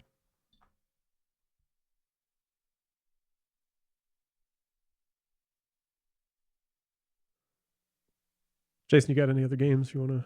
Yeah, on instead of real playing fast? Night in the Woods, Yeah. Picked up Rocket League actually on the Switch Was that last night. cool? It Is that out? runs- Yeah, it just I came s- out last night or something like that. Okay, I feel like I'm bracing for something based on stuff I've seen this morning about that. Really? Okay, yeah. I had a really good experience with it. Oh, like okay. it was running at 30 frames. Okay, Or whatever, but it well, was, maybe but it that's what people are mad about. Well, of course it's I saw gonna. It's there not were gonna run some- at there were some 60 on forum the threads That thing Switch, didn't but- even run great on a PlayStation 4. So No, it did. I feel I like think it that got- certain it- arenas It or got like, there. certain I arenas, feel like yes. they, Okay. or maybe I just got a pro and that's what fixed it. But like yeah. at some point, I I feel want like to at say like launch, the Xbox yeah, it was version a little- had some issues yeah, too. yeah. But no, this ran pretty well. Yeah. Obviously, it's like low res and stuff, and it's going to be 30.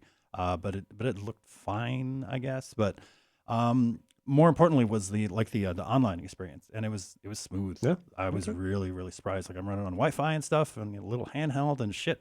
Held a fucking a full room of 8 players, and yeah, it was. and that thing hooks was up great. to PC and Xbox. Oh, it was 6 players. I'm sorry. Yeah. I think so. Yeah. I Yeah, think I that's haven't, right, I haven't yeah. tried that, but yeah, super. That's impressed cool. with it That so seems far, like a so. good game to have anywhere. It's kind of a bummer because it's like I think you can get like Game of the Year editions on the other consoles right now with a bunch of stuff included. Don't quote me on that, but I think that's the case. This doesn't come with any DLC. It sounds like so That's like a all those shame. cards you'd have to rebuy. Yeah. And there's not like an option to just like buy a pack or something like that. Yeah. They're all like $2 a pop or something like that. But yeah, I'm stoked about That's that. cool. That's really cool. I It's played- It'd be nice to have that on Yeah. the road. Yeah. Just real quick, speaking of backports to Switch, I played Doom Yeah. Yeah. a little bit. We have a video of that up. It Yeah. works. Yeah. It's compromised. like fucking amazingly. It's it's It it's the same works. thing we've said a dozen times now since that video went up. But yeah, it's both the worst version of Doom and also like fucking miracle that it works on the Switch, and like it's kind of impressive for what it does. Yeah, I have no desire to play that game on the Switch, but Yeah. that's rad. Yeah, that, it's awesome that it they did can the work. run a Yeah. version of that at all. So I got into a multiplayer match like immediately at home. Cool. We Oh, couldn't. okay. We had NAT issues on the quick look and couldn't mess with that stuff. But yeah, I was kind of surprised. we got just the like filthiest gnat in the game. yeah, that's right. That's all right. Uh, Jan's Three. now. Jan's gonna fix it. Jan's gonna fix right. everything. they're, like people were like in the 30s for player level. In that, Oh, in wow. that match I got That's into, like people played Doom online on the Switch over Weird. the weekend. What a Well, hellish- when you can take it with you anyway. I guess, yeah, they just can't stop dooming Yeah. everywhere they go. They're just tethering to their phone. The multiplayer somehow looks lower res than the single player does, Yikes. which is like getting into N64 levels of like Ooh. Vaseline. Okay, you wrap back Whoa. around again to where now I'm all into Like it. it looks really crazy how blurry like some of the textures and stuff are in the multiplayer. Yeah. But it's out there if you want it. It's kind of a bummer that thing is $60, Yeah. considering you can get it on other platforms for and probably no like 20. snap map, Yeah. But whatever. Yeah. It's a single player game. but That's it's, Snap it's map, yeah, no it's, love. It's kind of neat that that thing exists at all. Yeah, totally. So, yeah. Aside from that, finally got to like sit down with Tiny Metal. Yeah. I want to say I played that out at PAX or something like Is that. that the Advanced Wars? Yeah. Is that out? Next week it's going to I be out. googled a video of it after you mentioned it before Super the good podcast. look The to that. art So, yeah. style looks fucking incredible for Yeah, that. it's real soft focus, like Yeah. voxely looking. Yeah, like it's got that like tilt shift. look to it.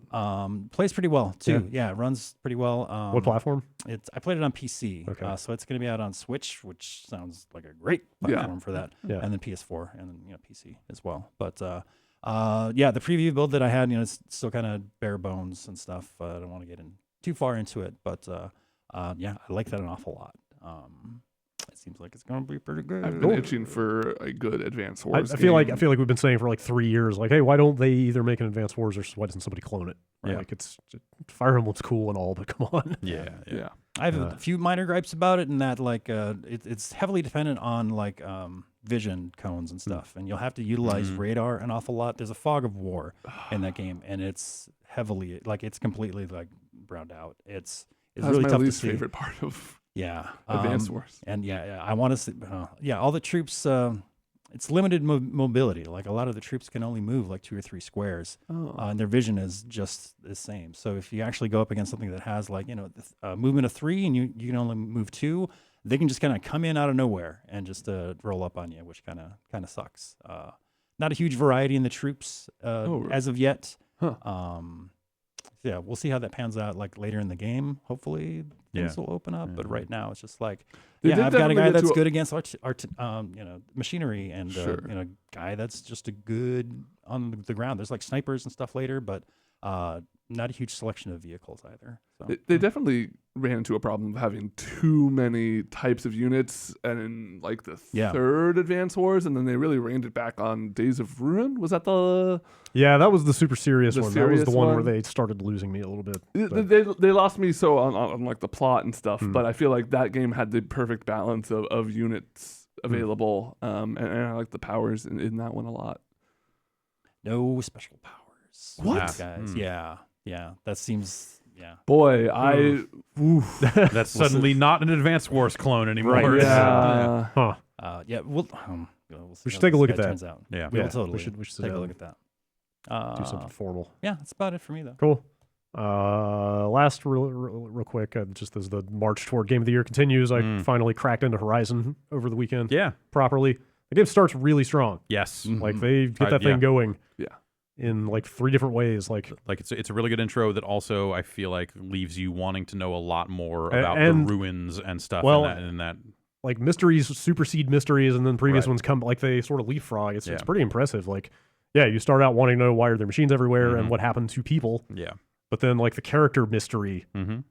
ends up taking center stage like almost immediately. My girlfriend was watching me play it, and she got super into like the relationship with the father figure and Oh yeah. a lot of that stuff they set up early on. Yeah, that stuff's good. I ended up, like like I said, at the time, like they closed that story off in a really good way, in a way that a lot of games don't. And then the post credit thing kind of is like, hey, by the way, What we're if there gonna was a make sequel? more? Yeah, but I'm at But the same time. I was really pleased with like the ending of that game, or the quality of the revelations about the nature of the world as well as your individual quest. Yeah. I thought I'm were surprised both how good. much like depth and detail there is to the world in general. There's like factions and different city states with different ideologies and spiritual beliefs, and like they've all got uncomfortable history with each other. Like it feels like every character I talk to in that game is adding something to the world. Yeah, I in- think in that a- eventually slows down, and, Yeah, and you I can do see meet that. some, you get some bigger towns than some more generic characters. Well, there's kind plenty present of themselves, like, but plenty yeah, of fodder people walking around. At the same time, like I don't know that I like exploring that world very much. Like it feels very much like pop the map open, like drop a waypoint, run to the waypoint. Yeah, do the you're side not quest. necessarily like I'm gonna just wander. Like Yeah. it's not that kind of game. It feels like the opposite of Zelda, which Well, is that was constant. Like Zelda's part like of- constantly putting things in front of Right. you to grab your attention. In this game, I'm like constantly eyeballing the map and trying to. And that was part of why having those two games come out really close together was really hard to go back and forth between the two. Yeah. For sure. But yeah, the story seems strong enough that I am totally going to keep playing that. Have you guys heard much about the DLC? Yeah. Is No, that doing well? Dan or- did a video with it last week. Okay. I mean, I've seen people saying it's really good. Awesome. But I don't know much about it. Cool. As yet. Oh, I got Neo on PC. That's right. Yeah, how Yeah, is yeah. does that work? It works really It's a good version of the game. Yeah. Oh, I love Neo.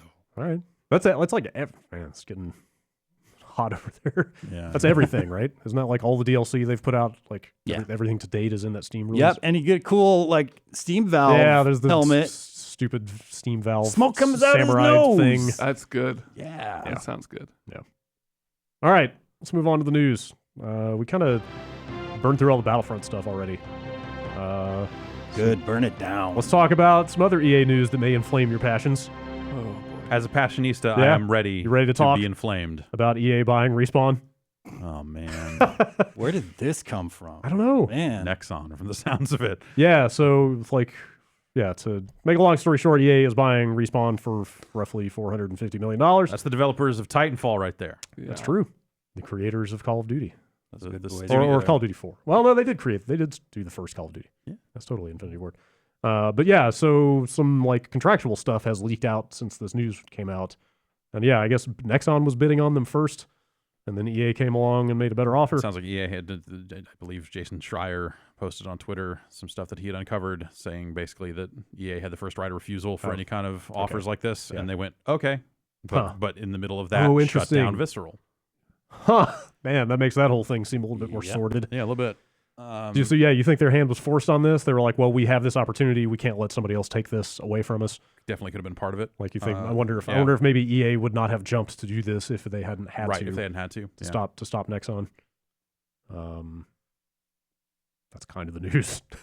Yeah. We'll see what happens. Like, there's not Yeah. much else to say. So they have a VR game in development with Yeah, Oculus. with That's Oculus. still happening. Yeah, they're still doing. They're doing that Star Wars game for Another Titanfall is coming. Actually, and you're they right. kinda- I guess they did kind of backdoor announce a Titanfall I as guess, part of I guess this. Titanfall 3 more or less got confirmed in the course of this. Yeah. but, Boy, like, I hope that's good. Oh man. huh. I really hope it's good too. I'm trying to remember what was the progression like for Titanfall 2. It was very Call of Duty. The progression, Like, it was pretty friendly, right? It was interesting. So they broke it down instead of just like a raw XP number, you got merits right, at the yes, end of that's every right. match. That's so right. like if you called in enough Titans, you got a merit. If you did this, if you played well, you got an additional merit. And then in Happy Hour, you would get 5 additional merits, and little stuff like that. That I think was a neat way to go. Yeah. It was a good way to inspire you to try Like, did it different even weapons. have because crates of any kind though? you would get items from the Advocate, which would be like calling card, like the little profile icons and stuff like that. But you didn't buy them; those just kind of came as part of the leveling curve. They did issue a lot of cosmetics and eventually like weapons that I want to say would give you like more XP if you were using them or something, but not like a skill bonus. And of course, a lot of deals with like Target and Right, other yeah, they companies had a lot with of stuff. exclusive skins. Hot Wings. But it was not it was not straight up blind boxes. Okay. I just really am curious about what if the campaign is going to be good, because that campaign for Titanfall 2 was incredible. It's really good. And I just hope that there is enough of a focus there. Yeah, How you did that- go back and forth on it, like because on one hand, like man, like Titanfall 2 got buried. They sent it out to die Yeah. as like a diversionary tactic against Call of Duty that year, whatever the strategy was. Like it wasn't it literally Battlefield 1 the first week, and then Yes. Titanfall 2, and then Call of Duty. Like, and it was right between the you two know, biggest shooters of the year. like I think Titanfall 2 is the best of those 3 Yeah, games, yeah. but also like the one that they did not put as much money into. EA is not incentivized to put a ton of money into it because they don't get 100% of the return. Well, hey, They have to now they do. guess what? Now they do. So on one hand, you're like, oh, maybe this paves the way for Titanfall 3 to be a really big deal the way it deserves to be. Yeah, and then also paves the way for the closure of Respawn in Right. 8 to 10 years. Yes. Also, like, yeah. Well, I mean, like, let's be real. Like most acquisitions, like the key talent gets put on a contract that, they're like, okay, we're buying the studio. And, Yeah. and with that comes, 3-year deals for the key players at this studio. I wonder. And then when that 3 years is up, they go like, oh, they just paid me a bunch of money to retain me. Yeah. And now I can go do something else. Sure. I wonder if they handle this situation a little more delicately, knowing what the history of these specific principal players is. Oh, Like, man. you remember how that stuff went down. Don't get me into people that were at big companies that went and started their Well, own small sure, companies and no, then but sold their small company to a big company. I'm talking more about like how things went with like Vince Zampella getting out of Activision and all those lawsuits. And Yeah. like if they know he's not going to fuck around with them, Right. like I wonder if that changes how they. Yeah, I wonder. I wonder. Man, it's weird. I don't know how to. It's like kind of a bummer. Yeah. But at the same time, Well, we'll see. it makes a lot of sense. The EA's track record is not great in this regard, but for studio acquisitions and stuff. You mean? Yeah. But yeah, if it gets more of a spotlight put on Titanfall, Yeah, which could be a honestly, good like thing. at some point, like the competitive shooter needs a more dramatic change. Like the winds have shifted in, Battlegrounds is changing the way we think about competitive shooting again. So even something like Titanfall is not, that far ahead of the curve anymore. So realistically, you start to wonder like how many more Titanfalls do they have in them before it maybe makes sense to start like thinking about something completely different. Well, Or I mean, taking Titanfall in a different direction, or whatever it is. when but- they get to Titanfall 4, that's when it's really going to change the franchise. yeah, that's when they're going to rewrite the rules of online shooters. Modern warfare. It's going to be mechs, but it's going to be set in the 1990s. It's a bigger nuke at the end. All right, okay. Just a Sold. really big nuke. Wait, didn't they like blow up a planet in the last one already? Probably. You guys ready for a new Mario movie? No. Yes. What if it was animated? No. What if it Yes. was made by the people who made Minions? Maybe. No. Okay. No. I'm just keep saying no. They Just also imagine I'm still saying no. This came out of the Wall Street Journal this morning, like 2 hours ago. Supposedly, Illumination Entertainment and Universal Pictures are well on their way to inking a deal with Nintendo to make a Mario movie. They do good stuff. No, they don't. They do the Minions stuff. They do good yeah, but stuff. they do good stuff too. Like what? Like what? The Minions. Just watched Despicable actually Me 1. the latest. God damn it. I just watched the latest Smurfs, and it's Are genuinely Smurfs Oh, do they them? do? Fun. Do they, Smurf do they do? them? Do they do a lot more stuff Okay. than just minions? Hit me, Brad, with I'm looking. Okay, Charles Martinet loses his voice in a terrifying accident. Who do you Okay. get to voice Mario? Me. All right, It's give a me, me. give Okay. me Wahoo. It's a me. Let's go. Woohoo! It's a me. Let's go. Wow, What do you think? that's really good. I was actually reading Charles Martinet's Wikipedia page yesterday because I was curious. Yeah. what's up with that It guy? happens once And a year. You read that page and go, oh yeah. His tactic at the they were like, okay, you're reading as an Italian plumber for kids. And his tactic was to keep talking until they literally ran out of tape. And he was like, that's my strategy going in. I'm just going to give them so much that they can't say no. And it worked. Well, all right. Good on him. Italian plumber for kids is my new business plan, by the way. But he's not a plumber anymore. Whatever. There's lines in Odyssey that Yeah. like refer to him as a plumber. Good. It's good to know some things never change. He's a Mario of all trades. I think we can kind of, Yeah. you know. He's like sure. Barbie. Yeah. Uh, Exactly like Barbie, Secret Life of Pets. but hotter. That's okay. They made a movie called Sing. I don't know what that is. That's- Oh, sing. No. They did Dr. Seuss's The Lorax. didn't I saw should that. also preface this by saying I've not seen any of these movies.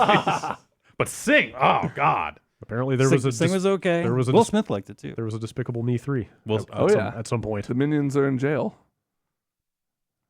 Ernest goes to Minion Jail. That's it. That's the news. The Minions people might make a Mario movie. I wouldn't mind a Mario movie. Mario and Rabbids worked out really well. Did it? Or I don't know. I felt like Conceptually, Yeah, the yeah, game. I think the concept is- the execution of the game. I mean, like Mario in like a starring role with like dialogue does not work for me. Like, What I if think he doesn't? What if he just talks like Mario talks? Like Yeah. he has like 3 lines the entire movie. Right. Yeah. It's more about like, What is that movie the people then? around him. okay. It's like Mario's struggle with addiction, and or it's like Yeah. The Wrestler. Ugh. Mario's at the end of his like time, and he's got to go do one more game, He's but working he at a doesn't really have it in him. supermarket. Yeah, Oh man, it's a fucking bummer. I'm gonna take this razor, and you hit me, Ugh. and I hit myself. I would watch tape of Mario blading. Does he take all the aspirin beforehand throws- to thin the blood Yeah, he out so throws it really his hat, runs? and then it comes back and nicks him on the Yeah. side of the head. And God damn it! he's old. Mario's old. No, he's not. He's forever 24. Wait, I just want to is watch. that true? Yes, that's what they said. Was it 24? It was. I think he's in his 20s, right? They've said so much offhanded bullshit. Mario has never struck me There- as in his 20s. I Mario totally struck me agree as with you. A grown ass man. I fucking completely. He is 45. yeah, He's got a bad back. Yeah. yeah. Spends his nights down at the local. Uh huh.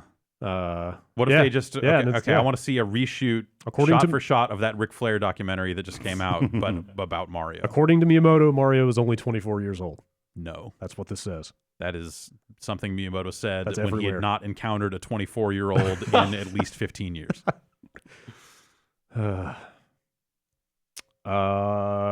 According to GamesIndustry.biz, the Xbox One X is selling quite well. 80,000 units in the UK in the first week, which they point out is roughly the same as what the Switch did in its launch week. Okay. Significantly more than the PS4 Pro did last year at this time. I feel like Microsoft did better at like getting the message out They were- about what yeah. the power was, Yeah. even if they don't have a number like that many games that really showcase it. I've seen that Kanye West commercial a lot of times. Oh. Are there TV commercials for the X? I haven't On like websites. I've Okay. seen that. Okay. I have not seen that stuff. They play "Power" by Kanye West and talk about how it is the okay. most powerful Right. console. I see. I get it. That totally makes But sense. then the lyrics of the song are literally telling you not to buy it. Well, Or go in with a friend to yeah, buy it, yeah. maybe, I guess. Yeah, no one man should have all that power, but a family can Yeah. enjoy the That's true. multimedia center that is the Zoo Xbox One Tycoon X. Definitive Edition available now. Get the Disneyland Rush thing. I can't believe they're pushing Zoo Tycoon with that thing. I mean, nothing against Zoo Tycoon. No, hey, it's Well, it's no roller coaster tycoon. what is. If you really want to get all systems wars about it, they point out that it took the PS4 Pro 4 weeks to hit that number. Okay. That this has hit in 1 week. So, hey, it's doing all right. That said, roughly right around the same time the Xbox One X was releasing in stores, Yes. Phil Spencer gave an interview to Bloomberg where he was like, hey, maybe we don't need a console after all. Yeah, I feel like where this is all kind of headed, regardless of what consoles you're putting out. Yes. Yeah. They don't have the direct. That is the thing they're building. Yes. It seems like. They don't have the direct quote from him about this specific thing written into the interview. It's they paraphrased him, but according to them, quote, Microsoft will probably debut a streaming service that doesn't require a console for some types of content in the next 3 years. Okay. So that's like easily still within the Xbox One life cycle, right? Sure. Like there's no way they are. Well, yeah, the putting X. out- Yes. Yeah. That thing just came out. There's no way they're putting out a newer Xbox Within 3 years. 3 years from now. Right. I still have my qualms about just kind of streaming gameplay Yeah. stuff in general Yeah. when it comes to that stuff, but it's PlayStation Now has worked. Yeah. You know, Yeah. it's been good enough For in a lot certain of cases. games, For it's certain totally games, fine. Depends on- for some totally types of depends on games, the as game. they say. Yeah. Yeah. Probably not going to want to play like competitive fighters. No, yeah. No, I've Yeah. tried playing Third Strike on it. And honestly, even that was like playing on like GGPO with kind of bad lag, Right. which is like, Yeah. Like you can do it. Yeah. It's not ideal, but you can. But something like an Uncharted or like story based, Yeah. it works. But there's that, but then also like I wonder. I wonder how much longer, if it will be an eternity, or if we're looking at like, hey, maybe Microsoft doesn't keep making branded boxes anymore. Ever? Well, Or Think this that is the last that are at this level of power and Yeah. then some. You know, do they eventually start transitioning away from even that if the streaming stuff gets better, which then requires us to solve a lot of the bandwidth cap stuff first. So that maybe that's further off than we think. Yeah. You think this is the last Xbox? Is that what you're saying? No, I think that they'll certainly make at least one more of these, whether it'll be like a full break or like here's the next Xbox One, whatever it is.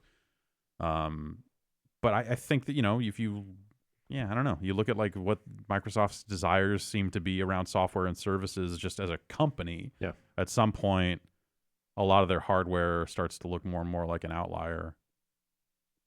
Like, I don't know, but at the same time, I don't know, they still sell the Surface. They're still out there with some stuff. So maybe there will always be room for a dedicated game console, but maybe that thing starts to look more and more like a Windows PC, machine. Yeah, just to ease us in. Yeah. Yeah. And then they just get to a point where it's like, hey, this is just a PC. So if you have a PC, just do that. Ah, suckers. And also you can already do that with our games, Yeah. Or whatever.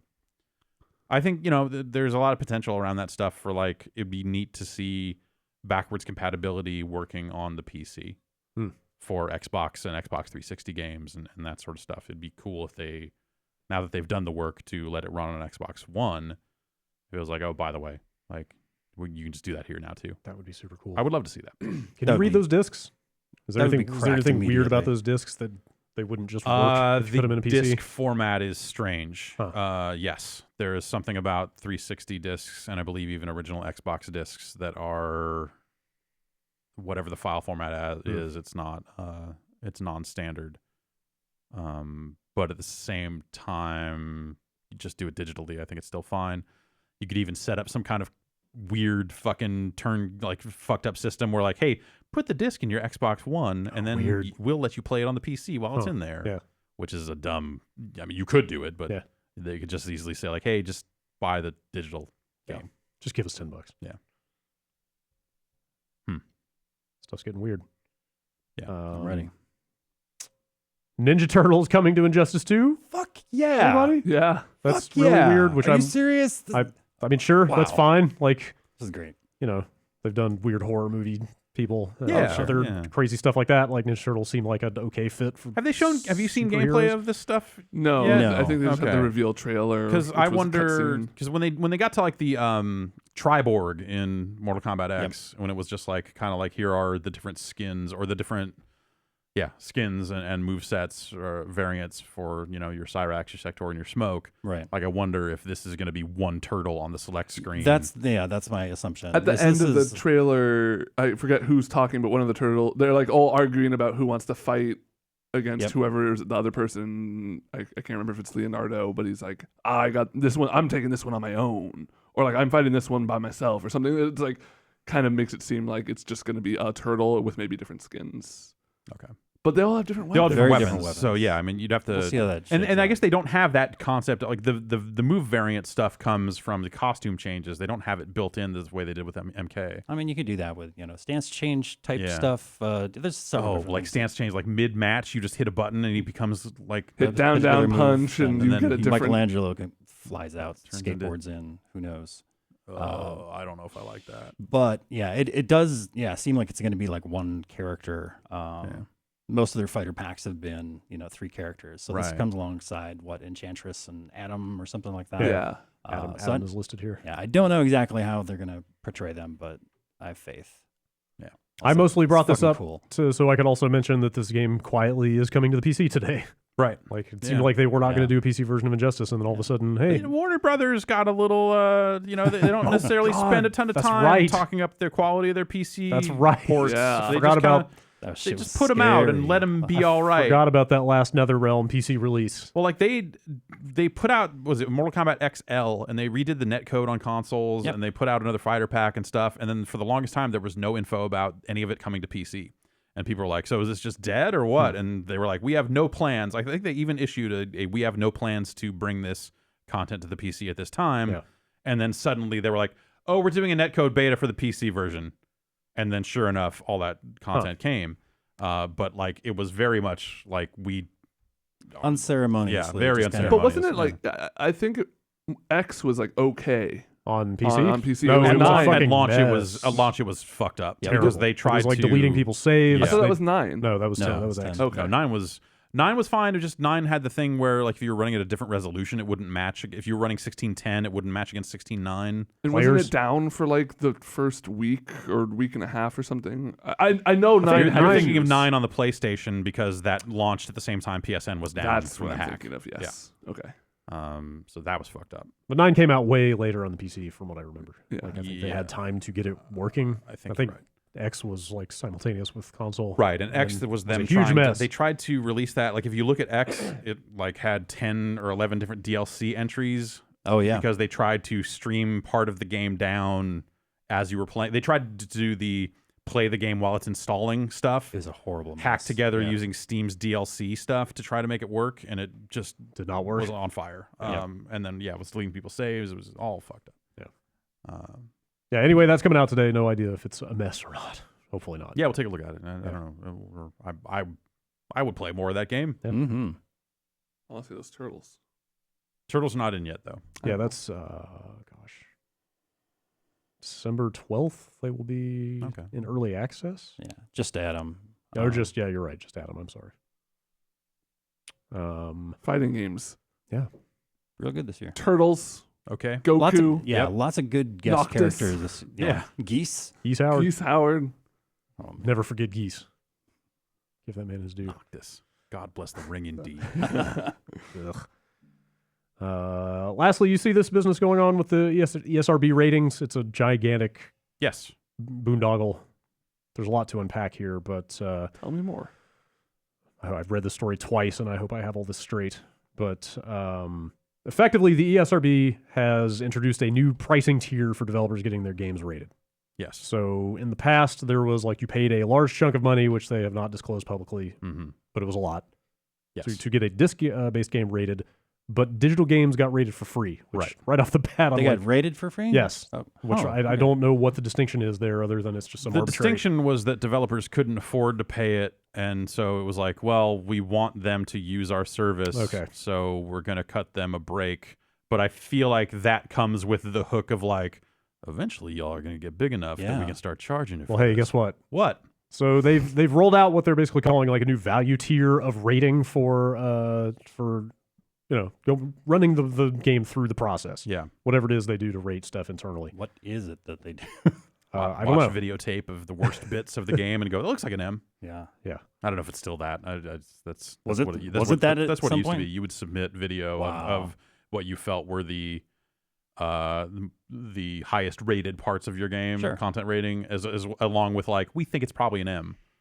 And then they would watch it and go like, yeah, you're right, that's an M. That doesn't seem very thorough, right? Games are big. It's hard. I know. I mean, if you burn them once, then you're just Also, like, there's fucked that. for Yeah, life. like if you try to slip stuff past them, then they're like, "Fuck you." What? Yeah. So everyone was incentivized to kind of keep that on the up and up. Sure. Yeah. In some ways. So this new value tier of rating that the ESRB does, if the game cost $1 million or less to make, What? and the digital release was rated at least 90 days prior to submission, the ESRB will allow publishers to only pay $3,000 to get a physical retail game rated. Physical. You got all that? So if it previously came out digitally, right. So this is for this is the thing that is killing like the limited run games. That's where we're of the world. but there's like two more steps before we get there. But yes, so in response to this, all 3 console makers have now started requiring every physical game shipped on the console to be rated. Right. Where previously, so you had like limited run games, and I guess there's like more of these companies springing up. Yeah, Special Reserve. Special Reserve is the one I had not heard of that is talked about a lot here. It's them. It's limited run. Like I Am 8-Bit. I didn't. Yeah, I guess they've done some. I know they did they the were, res release. I think. That's right. Oh, Yeah, really? Yeah. Huh. So basically, the upshot of this is that these companies have been doing these super limited, like 4-digit numbers of copies runs, Right. And selling them direct because like people who want a disc of Shadow Complex or Res, like know what they're buying, right? Yeah. So like it's a very deliberately small market. Right, It's not. right. It's collectors. It's not meant to be. So the thinking was like, hey, we can forego the rating process because these are selling to collectors who know what these games are. It's not a huge problem. Well, there's that, but also I think the thinking was like, this is a loophole and no one's enforcing this stuff, and sure. we can keep doing this. Sure, but to hear these companies tell it, like their margins are so thin, they kind of Right. rely on that. Like Totally. it sounds like it's very much like, hey, we can't afford to pay people if we suddenly start taking on these extra costs. So yeah, in light of this new pricing policy, all these console makers are now requiring every disc game to be rated. Yep. So now games are just straight up getting canceled because of this. Right. Or I mean, like physical releases. Games. Yes. Like they'll still come out digitally. Ruiner is cited in this Kotaku story. Yeah. As being, was it Special Reserve, I think, was doing Ruiner? Yeah. And have now canceled the disc release of Ruiner because this extra fee is like that their margins are so tight that Yeah. $3,000 is enough to eat it all up. Yeah. Like that's yes. yeah. Which is a bummer. Yes. How public are games about how much they cost to make? Not at all. Not So yeah. how is this $1 million or less thing? Like, do you have to provide records of how much I it don't cost know. your game? That's a to good make? question. I don't know. It seems like a weird, arbitrary Yeah, number. exactly. Yeah. Well, yeah, it is. Like How do they? How do they come up? the with worst cost aspect for of this is that it's now How does the saving. ESRB come up with? It's arbitrary. You know, they're just an arbitrary governing body. Like the worst part is that they are now basically giving a discount to giant publishers that are putting out small games Yeah. on this rating stuff, but also screwing over these tiny publishers at the same time. It's not great. Yeah, at the same time, I understand why the console manufacturers would be like, oh, if this is the change, then we want to support that change because by and large, the rating system has been one of the things that has kept government regulation out of video games, which despite what people are talking about with regards to loot boxes is probably the last fucking thing you want is the government coming in and mucking around with this stuff and fucking it up even worse than the ESRB could. Yeah, they're going to take away all the guns, all the video game That's right. guns. That's right. Virtual gun grabbers. It's the game I'm working on.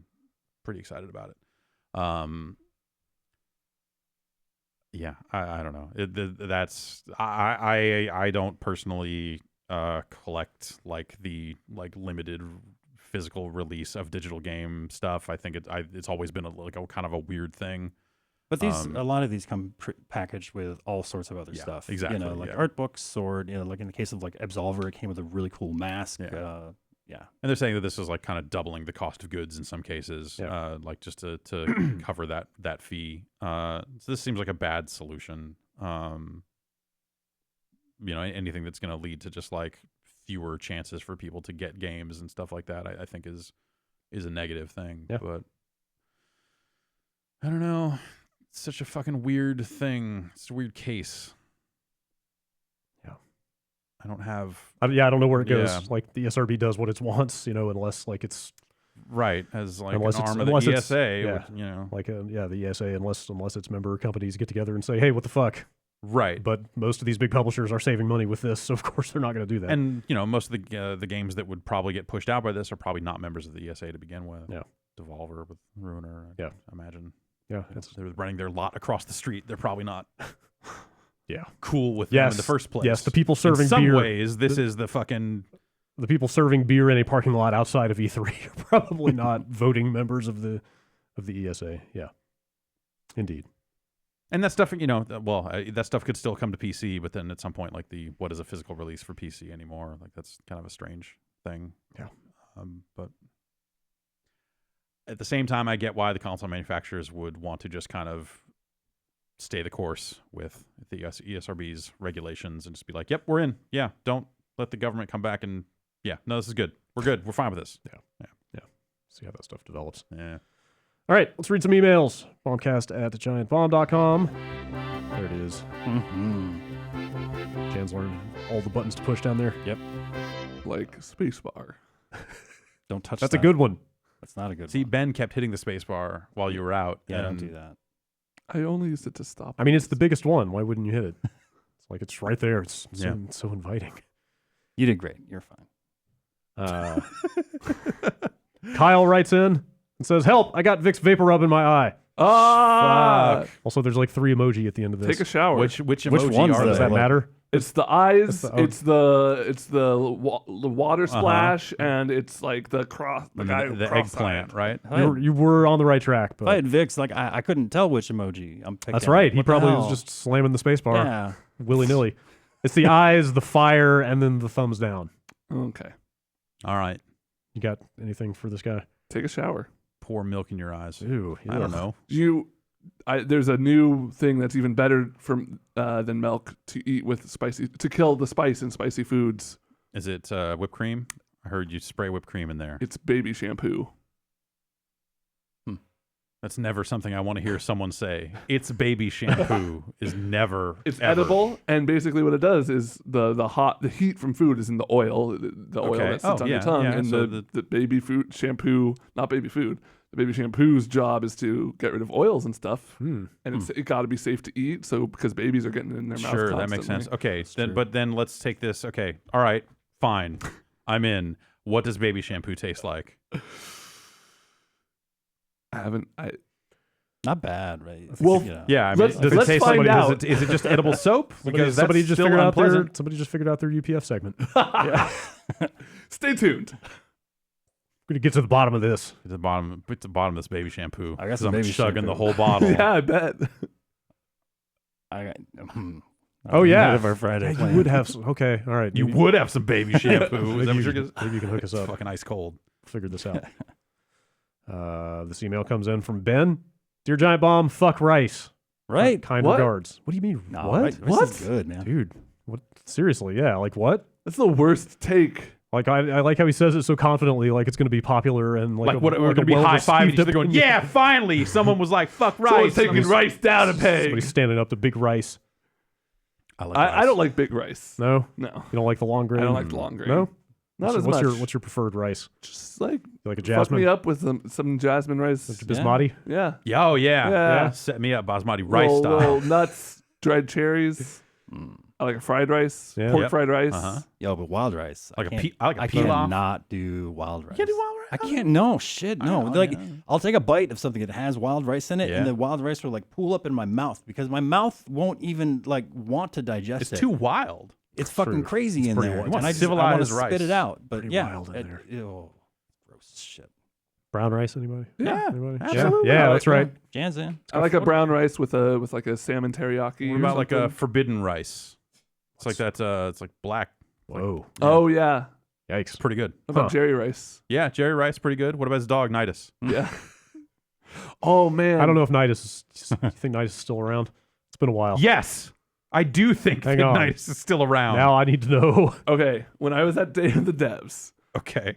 I got tamales, and the tamale lady handed me this sticker, and it says, "Invest in the future of entertainment. Marshawn Lynch football, Dino Dogs VR." I heard There's a a little lot bit about going on in this. there. Yeah. And so when I went to the site, it's like a Kickstarter sort of thing, but the whole video was about Jerry Rice is Dognitis Football, and how that was a good game. So this is also going to be a good game. Wow. Jerry Rice and Nidus Dog Football. It's classic. Yeah, no, it's a classic. It's basically why they invented the Wii. And so I guess this is the spiritual successor to it. And it's in VR, Dino Dogs VR. Dino Dogs? Yeah. What is that? I don't know. Is it like Dino from the Flintstones? I think it's like big dogs. Oh, okay. But not like big dogs. Oh, okay. I thought you meant like big dogs. I was going to be like, all right, yeah, finally the big dogs video game I've been waiting for. That's it. All right. Were they demoing the game there? Or? No, the tamale lady Damn. just wanted me to have the sticker. Was it the tamale lady? No. A different It one? was a different Was it tamale imposter lady. tamale lady? Pretty good tamales, though. All right. As long as the tamales are good. Brian writes in, we didn't even mention this during the Battlefront thing, but this is like a whole separate weird thing, which was Great. kind of hard to corroborate. Let's go deeper. Yeah. I'm sure I'm the 20th person to ask this, but how often are games changed between review and release?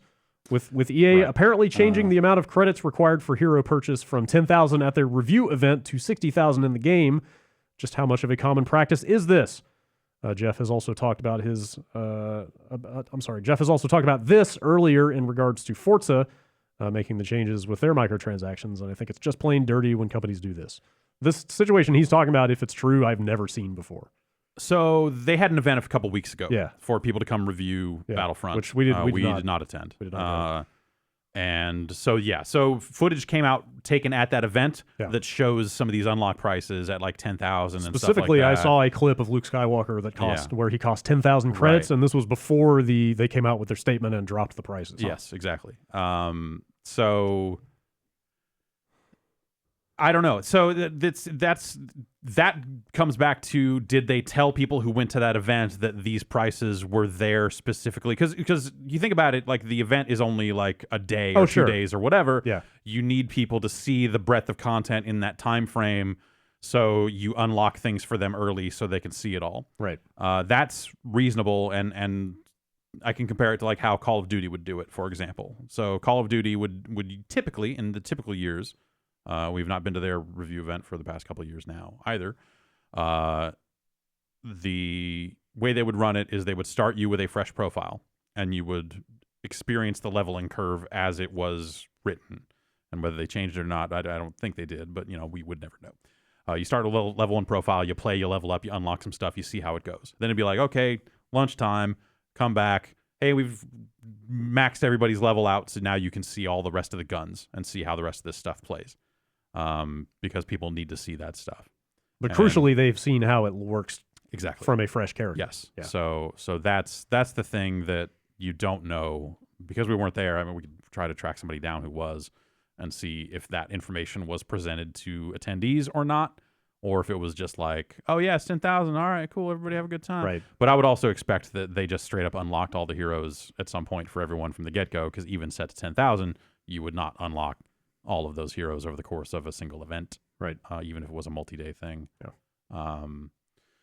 Yeah, but like flat out misrepresenting what things are going to cost, I've never seen or heard of anything like that before. Yeah, and I bet if you asked them, they would be like, "Oh, these things are all in flux. We had no idea." Like, yeah, okay, sure, yeah. But also, it's not unheard of for reviewers to get access to a higher. We've had cases where like, oh, we want you to review this MMO expansion. We will provide you with an account that has a fully leveled character on it so that you can experience, because it's like, oh, we're adding 10 new levels at the end of this progression. So you're a reviewer, you don't play our game because it's an MMO. What do you care? So we're going to give you a max level character so you can experience it. Like, that stuff is not unheard of. And that stuff is generally fine. Yeah. But also it's very upfront what you're like, oh, I realize I'm being jumped ahead. I realize that this content is something that people will have to work for, and I can kind of take that into some kind of consideration. I don't know if the Battlefront 2 stuff was presented the same way or not. Yeah, like I said, this is tough to corroborate. Yeah. But it's kind of a bridge too far if it is as it appears. Perhaps. Yeah. David writes in from Hawaii. I'm a pool cleaner, and when I went to throw out the rubbish after I finished cleaning my customer's pool, I saw a bag with some Transformers on the top of the trash pile. Oh. I took the bag with me, and when I got home, started looking through it. I found not only the few Transformers on the top, but also some Sega CD games, a 32X, and a Sega CDX, which most likely does not work. A CDX? My question is, did I do the right thing taking the bag out of the trash? You Yes. saved it. Also, I have no need for broken Sega stuff. Should I throw it back in the trash or go through the trouble of finding someone that wants it? You should probably sell a broken CDX on eBay because like those things go for enough money that people will want parts. What if it's been floating in a pool? There probably are still some parts that might still be all right. He didn't I quite don't spell know it that you out. have to Yeah. disclose that. He didn't spell it out, but he said he's a law. pool cleaner, and then he said he found this stuff. I'm trying to envision whether somebody was playing a 32X in a pool at some point. That's a sweet way to do it. I think so. I would never take a bag from a strange house that is near garbage. 'Cause Yeah. there's, like lice and stuff in there. You don't know what kind of weird You think bugs. that 32X has lice? I don't know. Bed bugs. There's all sorts of reasons you would throw something in the garbage. One of them is it's gross and Yeah. infested. If it was, you can't infest a Sega CD game. It's a CD. You can infest a transformer. That might be true. Yeah, I've you seen probably it. could. Yeah. I mean, I would take it home and then not immediately bring it right inside the house. I would be like, all right, here's some Quarantine it. garbage. We need to See, that I can get behind. we need to set this stuff Spray it down. down with the and hose. It's like when you, yeah. It's like when you take your dog abroad. You have to quarantine Right, the dog for 90 exactly. days. Yeah, don't bring fruit into California. All this stuff. Yeah, I would probably want to get an outside look at a lot of this stuff and go like, does this stink? Like, is it on fire? Like, what is Is it sticky in is any it way? diseased? Yeah. And try to figure that stuff out first. You don't want a sticky 32X. I own. I don't want several anything sticky. probably. You don't want any variety of 32X? No. That's fair. Well, when I'm over here playing Knuckles Chaotix and you're over there playing jack shit, don't come over here asking to be like, I want to be the guy on the other end of the ring, It's because I'm going to say no. First of all, it's called Jack and Daxter, and I've told you like 6 or 7 times. You know this by now. Second of all, fuck Knuckles. Yeah. What'd you call him? More like fuckholes. Tell me more about your fuck Knuckles. These tattoos I got. It's pretty good. You had to take all the vowels out, but I can still read it. Oh, God, that would fit. Knuckles would fit across both hands. Knuckles tattoos that just says Knuckles. Across both hands. And then you just have a picture of Knuckles on each, like, the back of your backs of your hands. Yes. I envision myself Googling Knuckles There's hand our- tattoos in about an hour. Yeah, there's our cover image. See what I can find. That's pretty hard to. Yeah, we'll see. Because you're getting knuckle tattoos. It's a hard search term. It's true. Oh, God, you're right. Yeah. I don't know how I would. Literal Knuckles tattoo. Literal Knuckles tattoo. Echidna. Sonic. All right. Nude. Teeth and plaque I'm conspiracy. going to workshop this search after the podcast. Brian from Brooklyn. Why doesn't Mario wall run? I think Mario is a masterpiece of less is more game design, but I had the thought and became curious. Would wall running muddy the up-down, left-right platforming? Is wall running actually kind of lame? Wall running's not real. No. Mario is. Doesn't exist. Wall jumping's real. Yeah. Wall running's fake. Yeah. Yeah. If you jump on a wall and then turn around and jump off that wall, that's just science right there. Yeah. But running on a wall? What am I in fucking space? No. What if you were?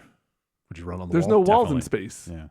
Oh, I guess you're right. Yeah. I But there's would- also I no could- up and down, so any surface is potentially a wall. I would build a space Oh. wall Like the floor is also a wall when you're in space. and then run on the said wall. I'm going to build a space wall and make Mars pay for it. There you go. I guess wall running is not really big in that kind of character platformer, right? Like I can't really think It's of more because I mean all of Mario's abilities are about his jumping. And so like when you Yeah. say wall run, Also, like, wouldn't a wall run just sort of shortcut you past a lot of the things they want you to figure out with jumps? yeah. Kind of. Yeah, it would sort of nullify some of the. Unless stuff you're you do. like wall running and then jumping off a wall onto another wall and then continuing to run like some like Like a mirror's very, edge very shit. short wall run, like Yeah. 2 steps or something. Like that could be all right. I could see like, I mean, yeah, if you built the world around it, you could do it. But it's not real. Like that's a fantasy land. That's not supported by science. maybe in the Wall Kingdom. This is a podcast of science. Is it? Yes. Okay, then. Amoeba. See? Nice. There you go. Max writes in from Sydney, Australia. Also a music podcast. Amoeba. How about a TV podcast? Question for Jeff. Tim and Eric did a throwaway Snapchat segment yesterday where they prank call people. Fun. Tim sounds close to 100% like Longmont Potion Castle. Is this him, or who do you think or know that LPC is? No, he's not. No. No. Longmont Potion Castle is based out of Colorado, and the South Park guys know him. Huh. Okay. I didn't know that. Yeah. I have no idea who that is or what that is. He's a prank caller. Okay. Long time. Long time. Long How long time. are we talking? He works in like a late 80s vein. Wow. Yeah. It's a long time. Used to put out like tapes, right? Yeah. And I was about to say, it's a how lot did that of- stuff get out there? Yeah, it was tapes. You know, it was like one of those Like things that cassette like tapes? bands, VHS yes, cassette tapes. Wow. Like bands on tour find themselves with LPC tapes, Huh. you know, and listen to them. And I think a new one just came out. Yeah, like like this recently. year. Like he is still at it. Sound quality way up. Now that you can use computers to record this stuff. Also, he would be pretty old at this point, I guess.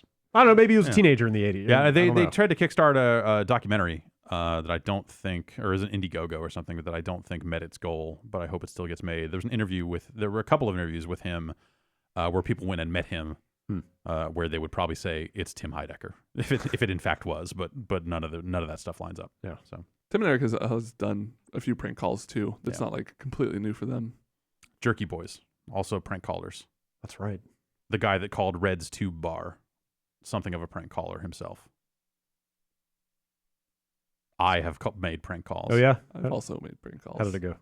I don't know. Yeah. Did you we- record it? We just cursed at people because we were kids. I don't know. What do you call up and people? And I don't know. It's pre-caller ID when you get away with stuff. Is your refrigerator running? My friends thought it was hilarious to call. This is like right in the fucking bad internet days of So calling right now, GameStops. The beginning of the Oh, right okay. now period. Okay. Calling GameStops and asking if they had Battletoads. oh sure, You right. know, they Yeah. thought that was the funniest shit, and I was along for some of those rides. Yeah. Sounds bumpy. Did some of them ever have it? No, guess but this was like the time when they some of them weren't got selling it. it. Yeah. I would say like 50-50 of them just being like, fuck you, and then Right. hanging up, Yeah. or like, I'll go check. Right. How was the script though? Like, was there lead-ins? Like, It could you was check like- on this first? Or yeah, it was like, I gotta want to hook 'em. pre-order a game, and then Yeah. that would like get them, you know. Oh, like, yeah. oh, All ears. Battletoads.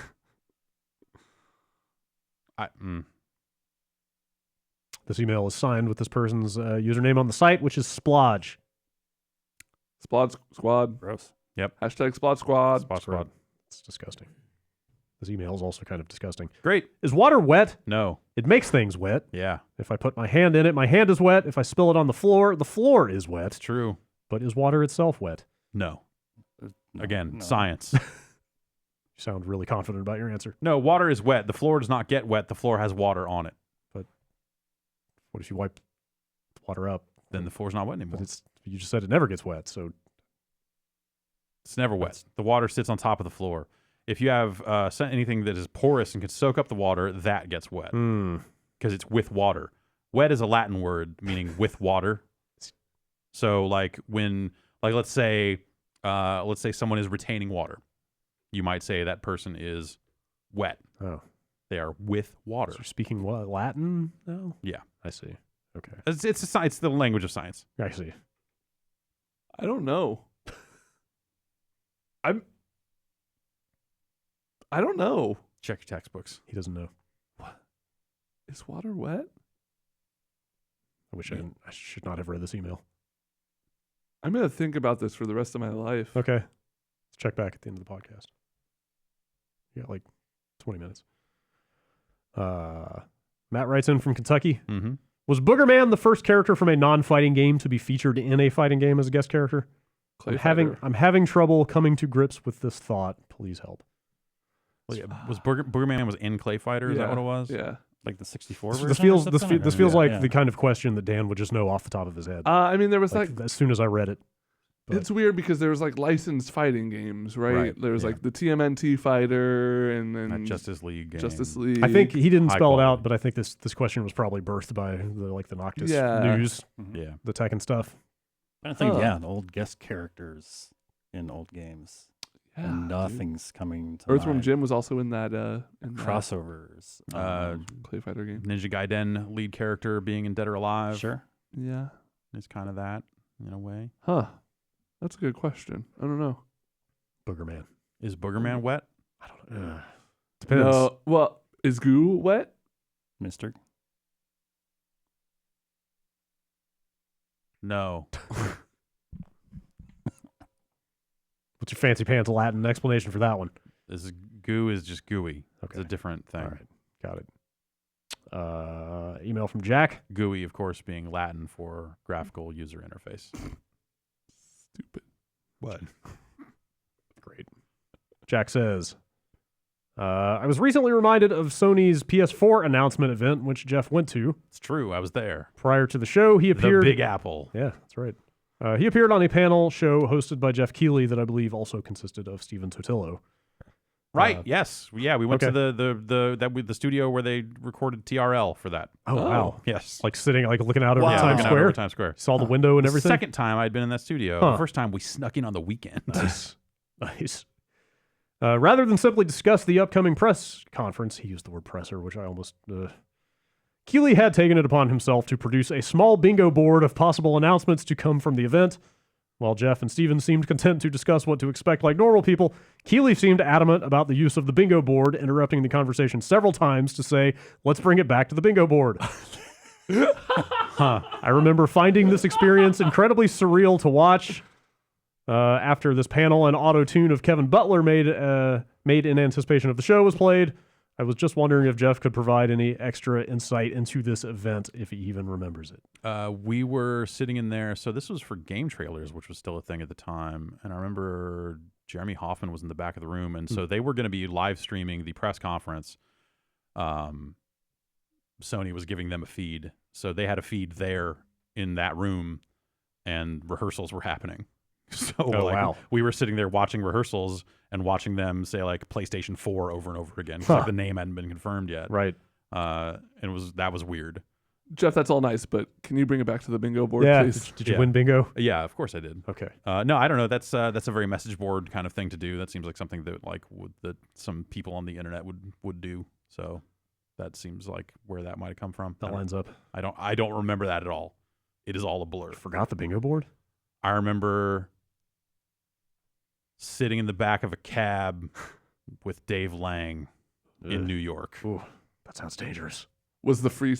you don't remember the bingo board, but I bet the free space was something like cute. You know, like, this is obviously like... Knack 2. Knack. Which finally we hit it. Yeah. Nobody even knew what Knack was. It was at the that time. opposite of a free space. The world was like minutes away from being introduced to the magic and wonder of Knack. Learning of the existence of Knack. Dylan from LA. I just needed to ask if Ben's giant bag of popcorn was in the apartment that burned down. Sounds like a real hazard for the firefighters. No. So what ended up happening was I was going to have a party where anyone can come by and get scoops of popcorn if they wanted it to take it home. Yeah. But then I got nervous and I donated it to a homeless shelter and told everyone that raccoons got into it as a joke, and then they all took that at face value, so that became the thing. So I guess this is the first time, if you're one of my friends who was looking forward to popcorn, I'm sorry, raccoons didn't get it. The homeless did. I think you owe them popcorn. I do. If you want popcorn and you're my friend, come by my house, I'll give you some. No, just tell them to come visit you at work because they got the break room machine. I bet you can just give them free popcorn. Hey, if you're my friend and you want popcorn, come visit me at work. And you don't have to dip into your stash. That's right. How old is that popcorn at this point? Oh, it's got to be like 2 years. Can it just sit around indefinitely? I imagine. yeah. I have no idea. Yes, probably. Yeah. I've certainly had popcorn that sat in the cupboard for... I think it depends if it's like buttered. Because that stuff goes bad quicker than popped popcorn. Yeah, popped popcorn is going to be But gross unpopped immediately. But popcorn's unpopped got that, popcorn. like- They butter unpopped popcorn? That seems... Yeah, Extra butter flavor. Now that's science. Yeah. I think. Yes. Yeah. You can buy different We're getting flavors 2 of popcorn. yeses from that's the unpopped. producers. Thumbs up down there. They have produced popcorn. Yep. Okay. Good to know. Lastly, Calvin writes in, did you guys see this ranking of Marios that Polygon did? Yeah. You saw it? Yeah. Okay. Yeah, I saw it. Calvin wrote in and said, I know you guys have done this 1,000 times, so maybe you don't have to rank the Marios, but could you please just discuss your feelings on this ranking? I thought it was mostly I thought a it fine was list. pretty fascinating, actually. Minus to the number end. 1. I kept scrolling through it. I saw it the day it went up and just kept scrolling through it, just like cynically rolling my eyes. I was like, fucking, let's just get it over with. Say Mario 3 is the best Mario ever, and we'll be done with this. And then I got to the bottom. For those who was don't know, shocked. it was 3D World 2? No, New Super Mario Brothers U. That's right. It rated, wasn't. is rated as the best Mario game of all time on this list, which is kind of an incredible, bold choice. They gotcha. It's a bad list. I don't Gotcha. I don't think it was a gotcha. I think it was a gotcha. I think it reads as fairly sincere. Really got people talking, got a lot of social uptake on it. A lot of people talking about this list. That's Pretty true. excited about I it. saw what Nick Weiger outraged on it. That was funny. They certainly got it mentioned on this podcast. Yeah. Shall I read the list? Or Just Don't Have you said- darken our doorstep with this garbage ass list. Mario 3 only came in at number 2. That's too high. That's too high. You think so? Yes. Really? I think it's top 5. You think it's top 5? Yeah. What is your top 5? World's number 1. Okay. Fuck. Odyssey might be number 2. I have to play more and ruminate on it. Galaxy 1 is in there. 64 is on there. And 2, US 2 is high on my list. I really fucking like that game. Yeah. It's quirky and weird and fun. It has really good music and really cool enemies and stuff. It's not a Mario game, but 2 is relegated to the Mario ghetto of this list with Sunshine That's fucked up. and that's more outrageous than that those two games are even on the same list is gross in some way. Super Mario Land 2 rated higher than Super Mario 2. Super Mario Land 2 is really good. I mean, Yeah. yeah, that's fine. Super Mario 64, number 11. With Doesn't claims seem right, man. claims that it has not aged well. It hasn't. I mean, Yeah. I think no, it that's- hasn't. Yeah. haven't But pl- that's I- not like I have not played that game, and I could not tell you. Yeah. It's, some things just won't age. Some things are incredibly good and won't age well. Yeah. Like Well, anything on the then N64. Is it incredibly Right. good, or was it just No, incredibly influential then? Both. Hmm. I think playing that game But at if it hasn't aged well, it's no longer good, right? no, it just means our expectations for what good is have changed because of yeah, that game. thing helps raise the bar. That Yeah. Like I'm trying to think of like a movie comparison, but I'm coming up a little short. like The Matrix 2 would have been a perfect movie on its own, but The Matrix 1 existed and raised the bar. Well, no, I mean that's the thing. The Matrix 1 doesn't really hold up. It's like still got some neat Sure. scenes, but like you watch that in 2017, and you're like, this is hokey. This is a little like too Yeah. much, but it takes itself a little too seriously. But at the time, like it was incredibly impactful. At the time, it was how I wanted to live my life. exactly. I bought a Edgy. trench coat. Yeah.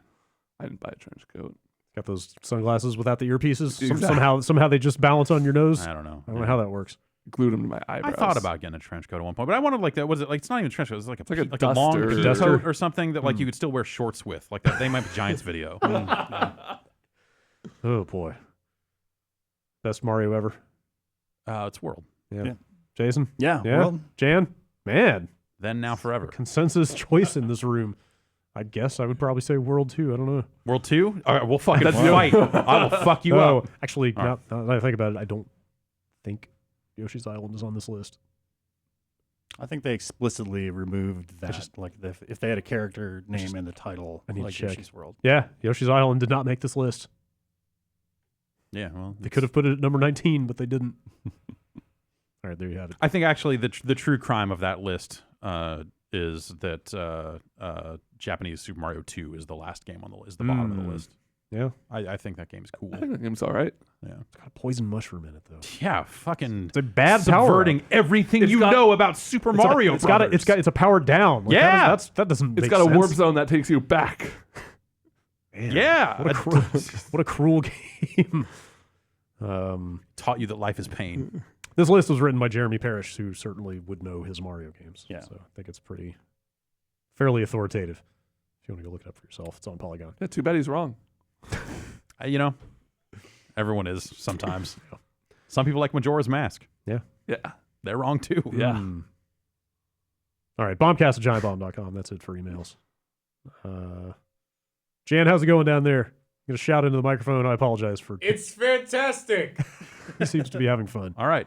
Great. Lots of productioning going on. We're learning. Yeah. Yeah. We spent the day together yesterday, just learning the control room and stuff. We'll work on some Jan's recordings. pantomiming, focusing a camera. Yep. So yeah, today we learned about the podcast setup and A lot of gear around here. yeah. And next week I'm just gonna cut them loose. So Cool. Great. He'll be doing everything on his own. Okay. Yeah. You'll be out of here. Jason's just and going to I'm be gone. asleep Jason, under his stop. desk. Finally. A bottle of Sailor Jerry Jason just stopped just showing rolling up. out from under his desk. I'm like, where'd Jason go? Cling, cling, cling. Oh.